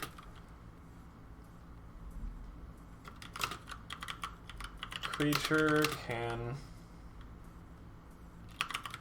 remove the aroma on itself by using a short rest to bathe in water, alcohol, or vinegar. Horrible, like horrible.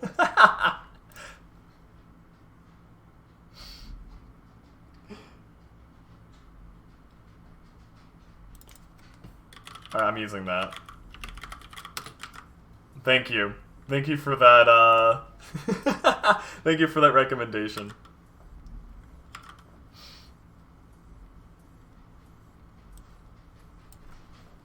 Alright, that's it for the flump abilities. Now it gets a couple more abilities as a succubus or incubus. So, claw, we're not going to worry about that. I'm not going to give it claws. Obviously it needs a charm ability of its own. One humanoid or flump. Flump can see within 30 feet of it. Must succeed on a DC 15 Wisdom saving throw or be magically charmed for 1 day. Charmed target obeys the flumps verbal or telepathic commands. If the target suffers any harm or sees a suicidal command, can repeat the saving throw, ending the effect on a success.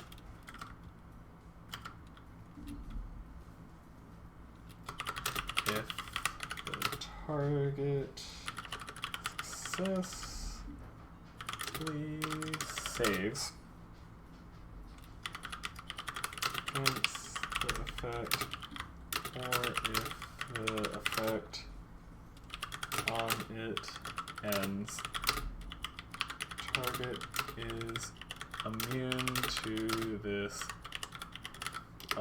flump's charm for the next 24 hours. The flump can only have one target charmed at a time. If it charms another, the effect on the previous target ends. Okay. Next up we have Draining Kiss. Beautiful. The flump kisses a creature charmed by it or a willing creature. The target must make a DC 15 Constitution saving throw against this magic, taking 32 or 5d10 plus 5.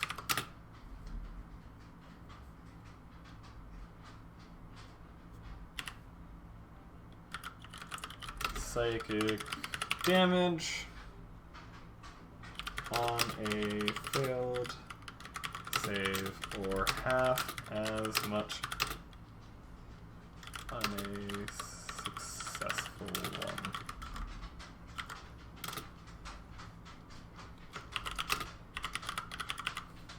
Targets hit point maximum is reduced by the damage taken. This reduction lasts till the target finishes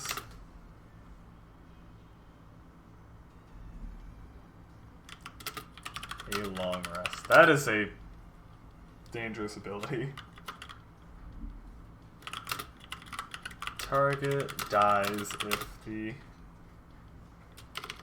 if this effect reduces hit point maximum to 0. And then finally, one last thing.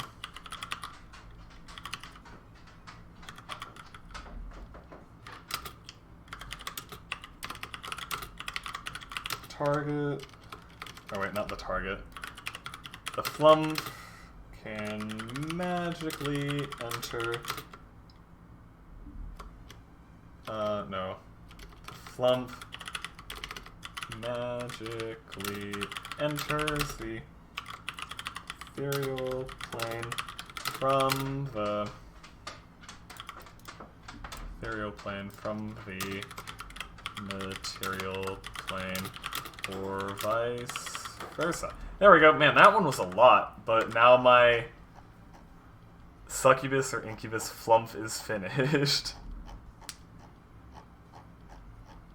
That's a lot. So we have Phantom Minotaur, Scarecrow Griffin, Weretree, Gelatinous Owlbear, and then the Succubus Incubus. So that's 5 different ones we've created. Man, that took like over 2 hours, but that last one was a lot with 2, 3, 4, 5 different abilities and 1, 2, 3, 4, 5 different actions it can take.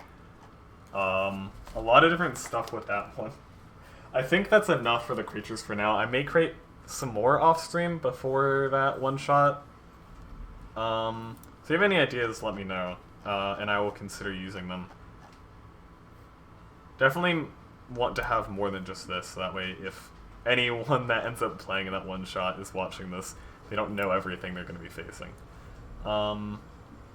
So yeah, I guess I can spend a little bit of time doing magic items. I have this right here.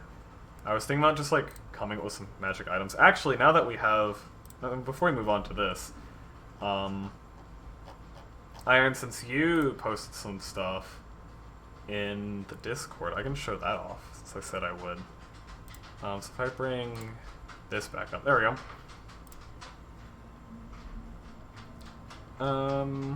Here I can, let me adjust this a bit. I'll do it like this. There we go.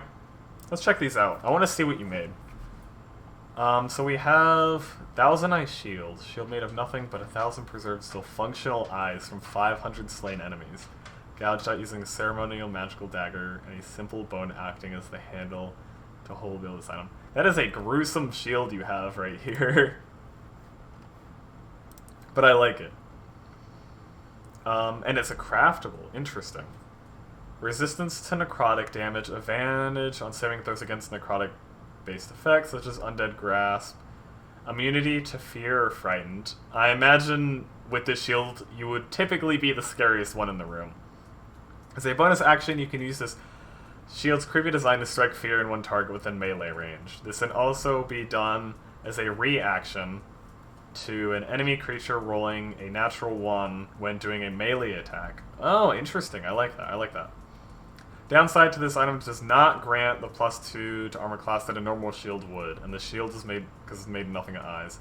Only held together from a preservation enchantment. Enchantment that holds the 1,000 eyes together. Cannot be bought or found by loot, only can be attained by harvesting the eyes yourself. Interesting, okay. That's really interesting and very gruesome. That sounds like that would be really good for, like, well, actually good for anything, really. It would take a long time to get 1,000 eyes if you're actually counting over time, but I'm sure there's ways you could work around that. Maybe other ways of getting them. But that is a very creative magic item. I really like that. Then we have, trying to think of new magic item. Item version of the spell Conjure Animals. A Cosminium Jewel, which is basically a gem inside of another gem, inside of another gem, inside another gem. Between 2 to 5 times, okay. Each gem type is different. The outermost gem is always a clear diamond, and at least one other gem can be seen inside it. Due to the cloudiness or imperfection of the gems, the additional gems on the inside cannot be seen. When a player evokes the magical assistance of this item, fancy way of saying when this item is activated. Yeah, you gotta be... you gotta use that fancy verboseness, huh? The outermost gem glows briefly in a color representative of the gem's color for a few seconds, then shatters. A number of selected animals are then summoned in unoccupied spaces within a 30-foot line of sight. The player has activated the item. The item is destroyed when the final use of it is activated. This is really cool. I might use this sometime, because this is a really cool magical item. When the item is summoned, or when the item is used for the first time, 8 Fey animal creatures with a challenge rating of quarter summoned, 4 with a challenge rating of half, 2 with a challenge rating of 1, and 1 with a challenge rating of 2. When it's used for the 5th and final time, the magic essence changes from conjure animals to conjure elemental. Oh, okay. Interesting. So it's like the power gets more condensed every time you use it. I like that. Creature elementals are summoned. They do not require concentration or specific materials. They resistance rain into resistance for 1 hour until their hit points hit 0. And I'm assuming they would be under the command of the person who summoned them as well.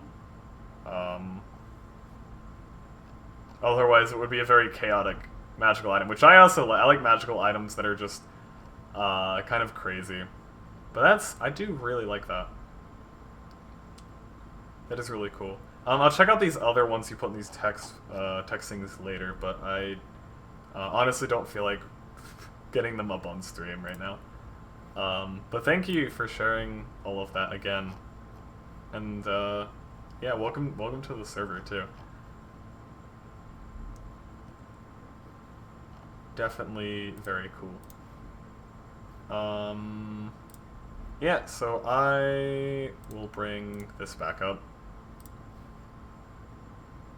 I don't know. So I don't even know what kind of stuff I want to make. This seemed like easier in my mind, but now that I've read those, it's like, how do I top that? I can't. Thousand Eye Shield is something I came up with last night. That's really cool. I do really like that. It's a very creative idea. I feel like crafting or like creation of magic items is something that it can be overlooked a lot of the time.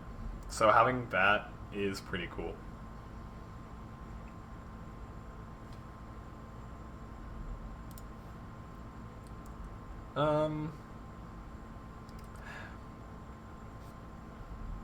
Actually, you know, I'll take a bit of inspiration from that and do some kind of craftable thing too. I don't think I'm gonna do something so gruesome. Although, like I said, I do kind of like that aspect of it. There can definitely be some dark stuff in D&D, so it's good to take advantage of that when you can, because they can be interesting. Because I have... Well, let's look. Just a second. Let me pull up... actually, I can just go here for a second. Let me pull up some magical items that I've already made. Might as well show these off. Although they're definitely not as expansive.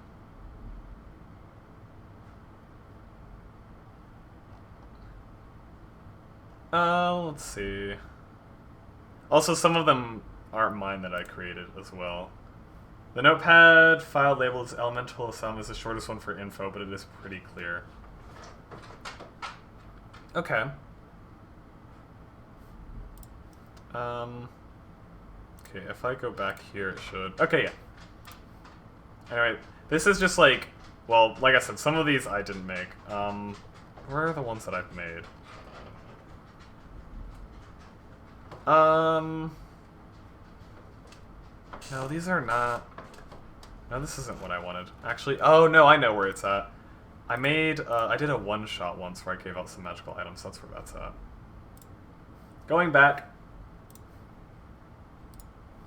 Uno momento, por favor. I'll just be 1 second while I'm digging this up. Should be... No, not in there. I believe in here. Yeah, I did. It was last year for one of my players I did. Not really a one-shot, but sort of a side quest. Where are the items for that? Is it not in here?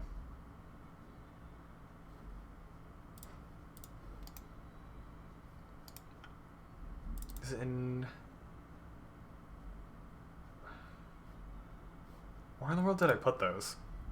I can't find them. Anyway, I can remember them for the most part. They were kind of like... I wanted to create magical items that were not so direct or like obvious in the way that they would be used. So things like having... I had one that was like a 25-foot, or maybe 20-foot, something like that. Metal chain, like chain link chain. And whenever you lay it out in a straight line, it becomes electric, and you take lightning damage whenever you touch it. That one I really liked because it's only activated when you put it in that straight line. It's not like activated by like command or anything like that. I also had... There was a skull. Like, it's a skull that resembles, like, a human skull. And whenever you're holding it, you can use it to, like, create an illusion to make you look like... Kind of like shape-shifting, but more illusionary. So you can look like anybody else that you've ever seen before. But the problem is that in order to use the item, you have to keep the skull in your hand, which is pretty difficult to hide. Which means that, sure, you can, make yourself look like the king of this nation or something like that, but you're gonna be walking around holding a human skull, which is pretty suspicious. What else did I have? There was like an ethereal like sword. That was one of my favorite ones. It was a sword, but it just phases through living things. So not very helpful. They haven't tried using against like a ghost or anything like that yet, but I might allow that if they try to do it. Maybe it'll surpass the resistances or whatever, because it is a magical weapon. There was a key that can lock any lock, but it can't unlock anything, which they haven't figured out yet. So, actually, if one of my players, my Kemin, is watching this, I might be spoiling some stuff, but that's okay. There was like 1 or 2 more items as well. There was a whole... Oh, yeah, there was a horn, and whenever you blow it, you can,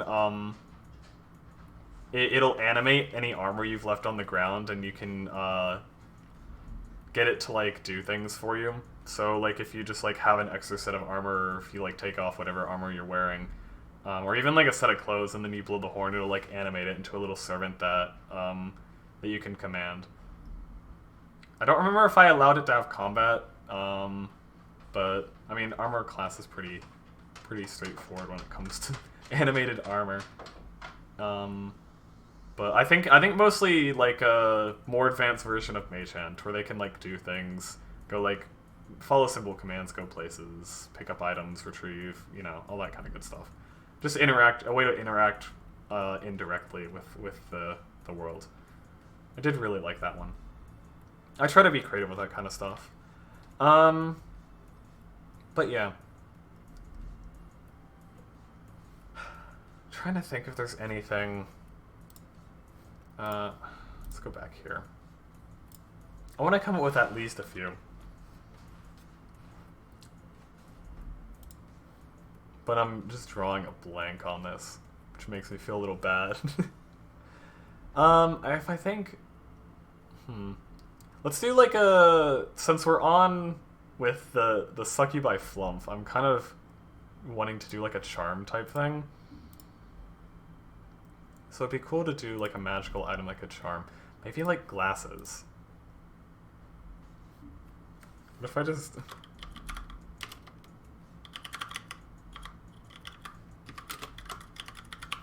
No, librarians wouldn't make sense. How Where's my player's handbook? Need to look some deities real quick.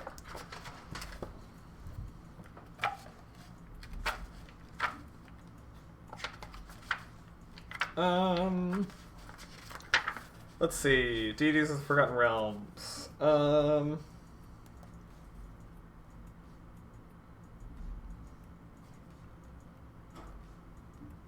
Where is... I need a deity of, like...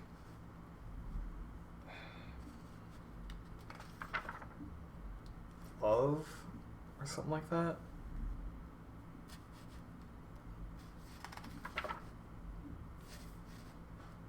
No, I don't want one of those.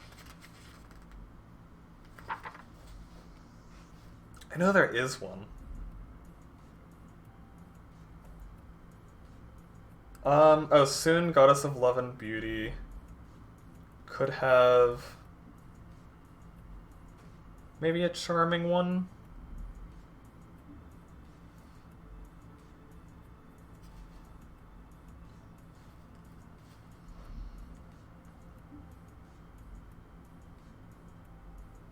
Yeah, we'll do that. We'll do Soon.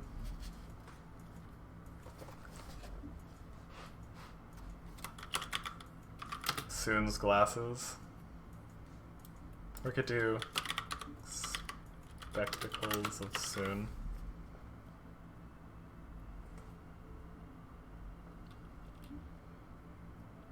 Something like that. I'm not gonna worry about price right now. Or anything like that.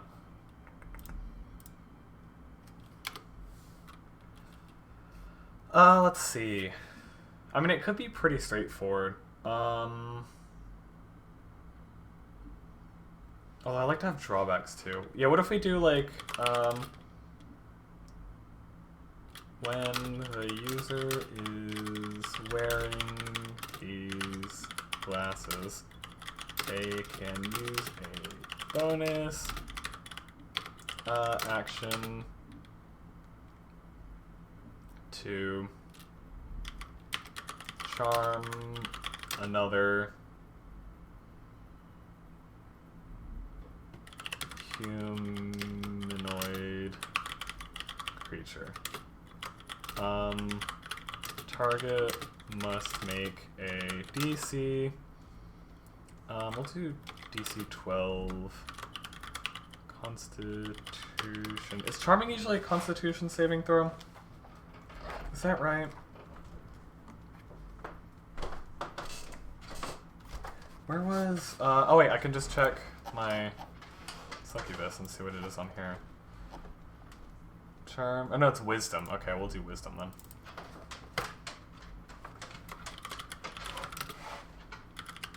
Saving throw or become charmed.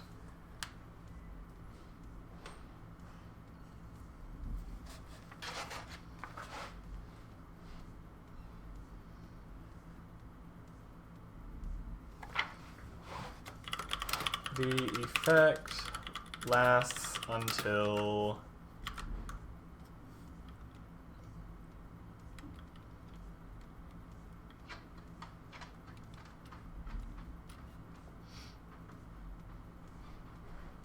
the effect lasts for 1 hour or until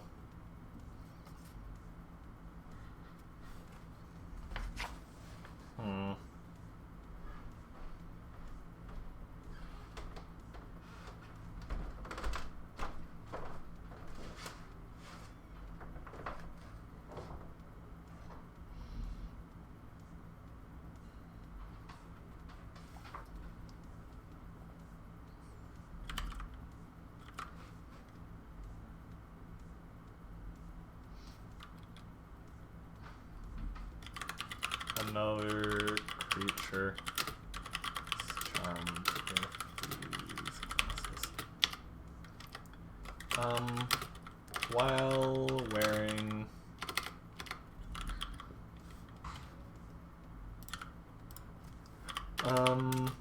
these glasses, wearer has disadvantage Against saving throws for being charmed. There we go. There's the drawback.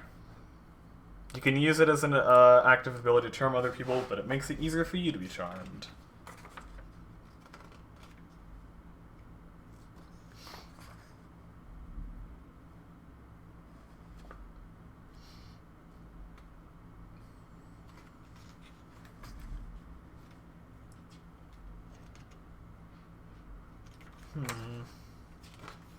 Let's do...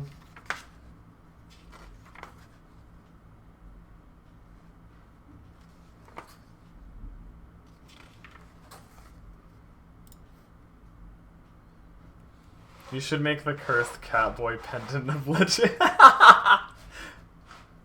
Do you really want me to make that? I guess its effect is pretty charming. Definitely. Alright, fine, Jay. Fine.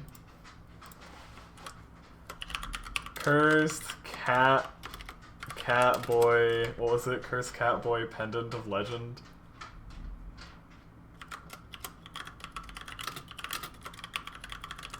We were messing around with the AI dungeon last night, and oh my god. Anyway, I'm not gonna explain the backstory to this item. It's not important. No, stop. The first time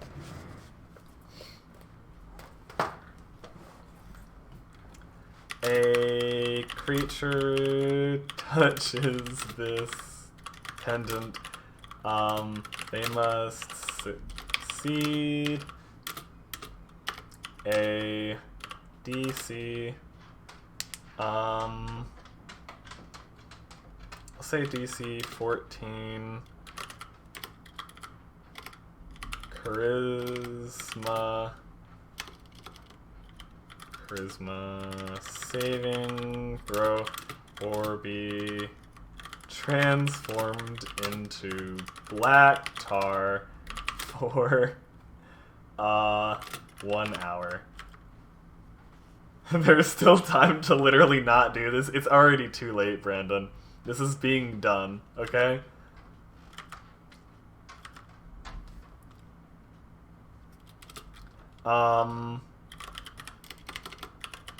While in this form,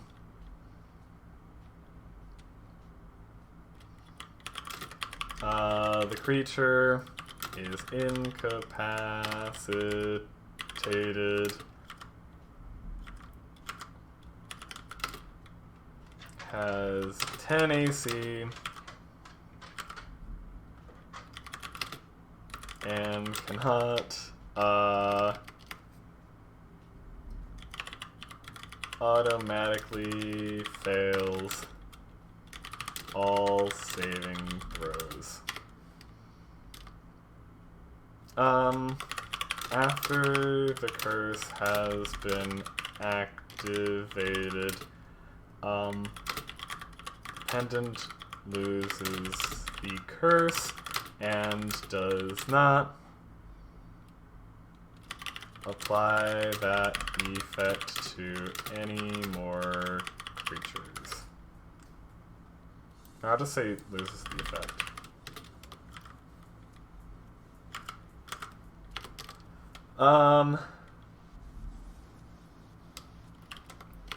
If the pendant is worn by a humanoid creature after the cursed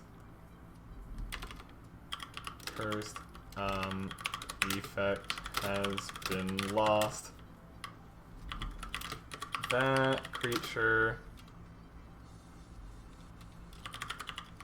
instantly grows feline ears and a tail, worn by a male. Gotta have male in there, because this is the Catboy pendant.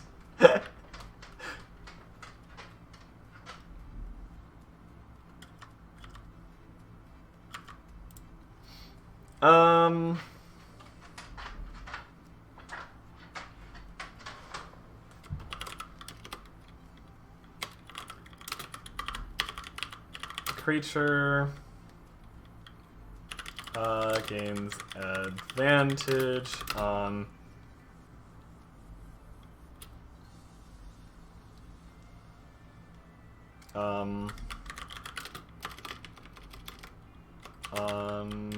wisdom perception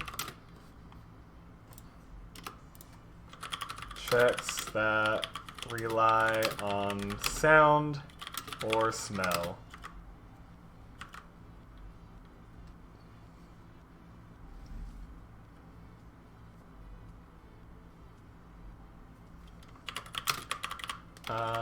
The creature also gains a +3 bonus to charisma checks and saving throws.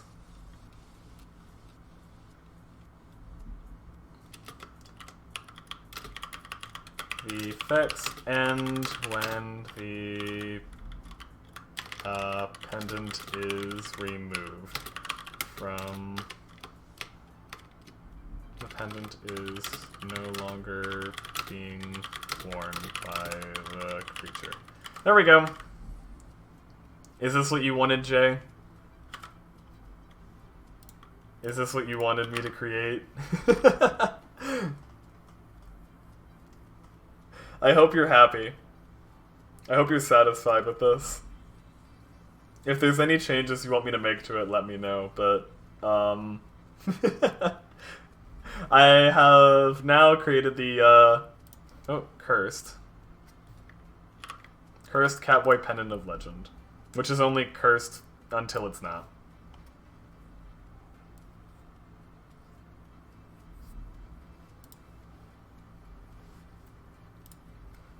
Let me put other creatures. Hold on. Moving through black tar.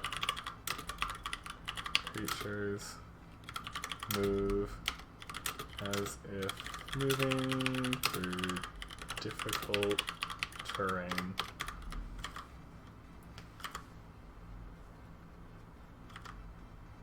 There we go.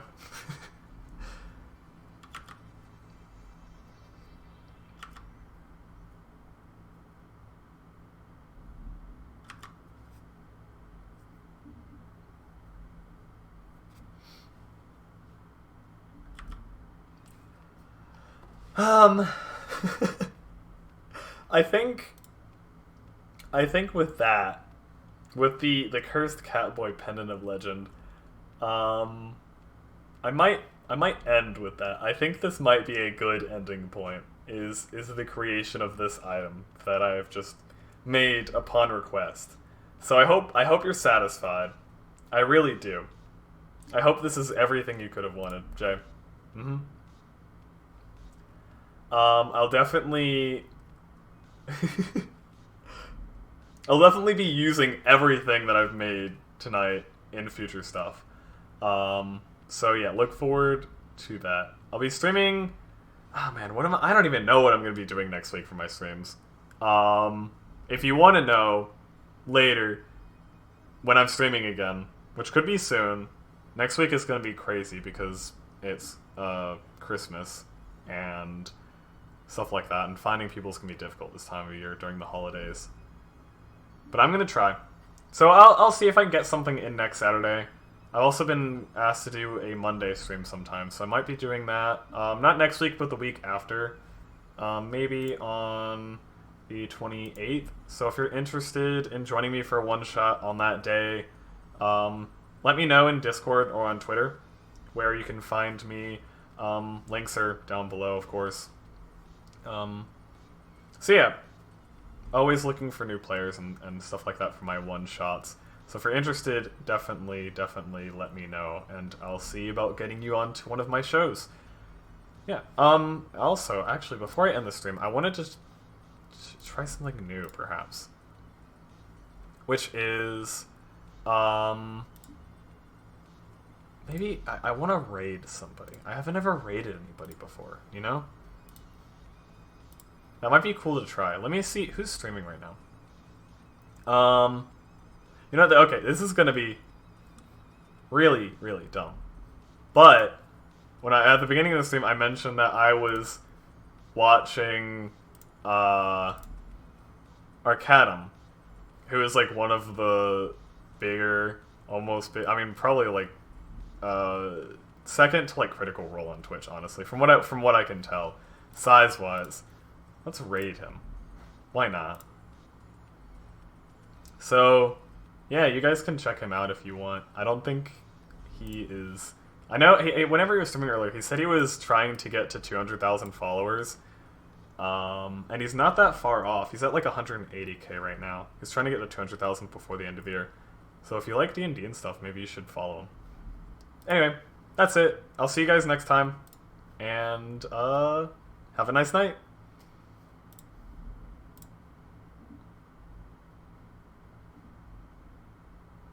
Bye.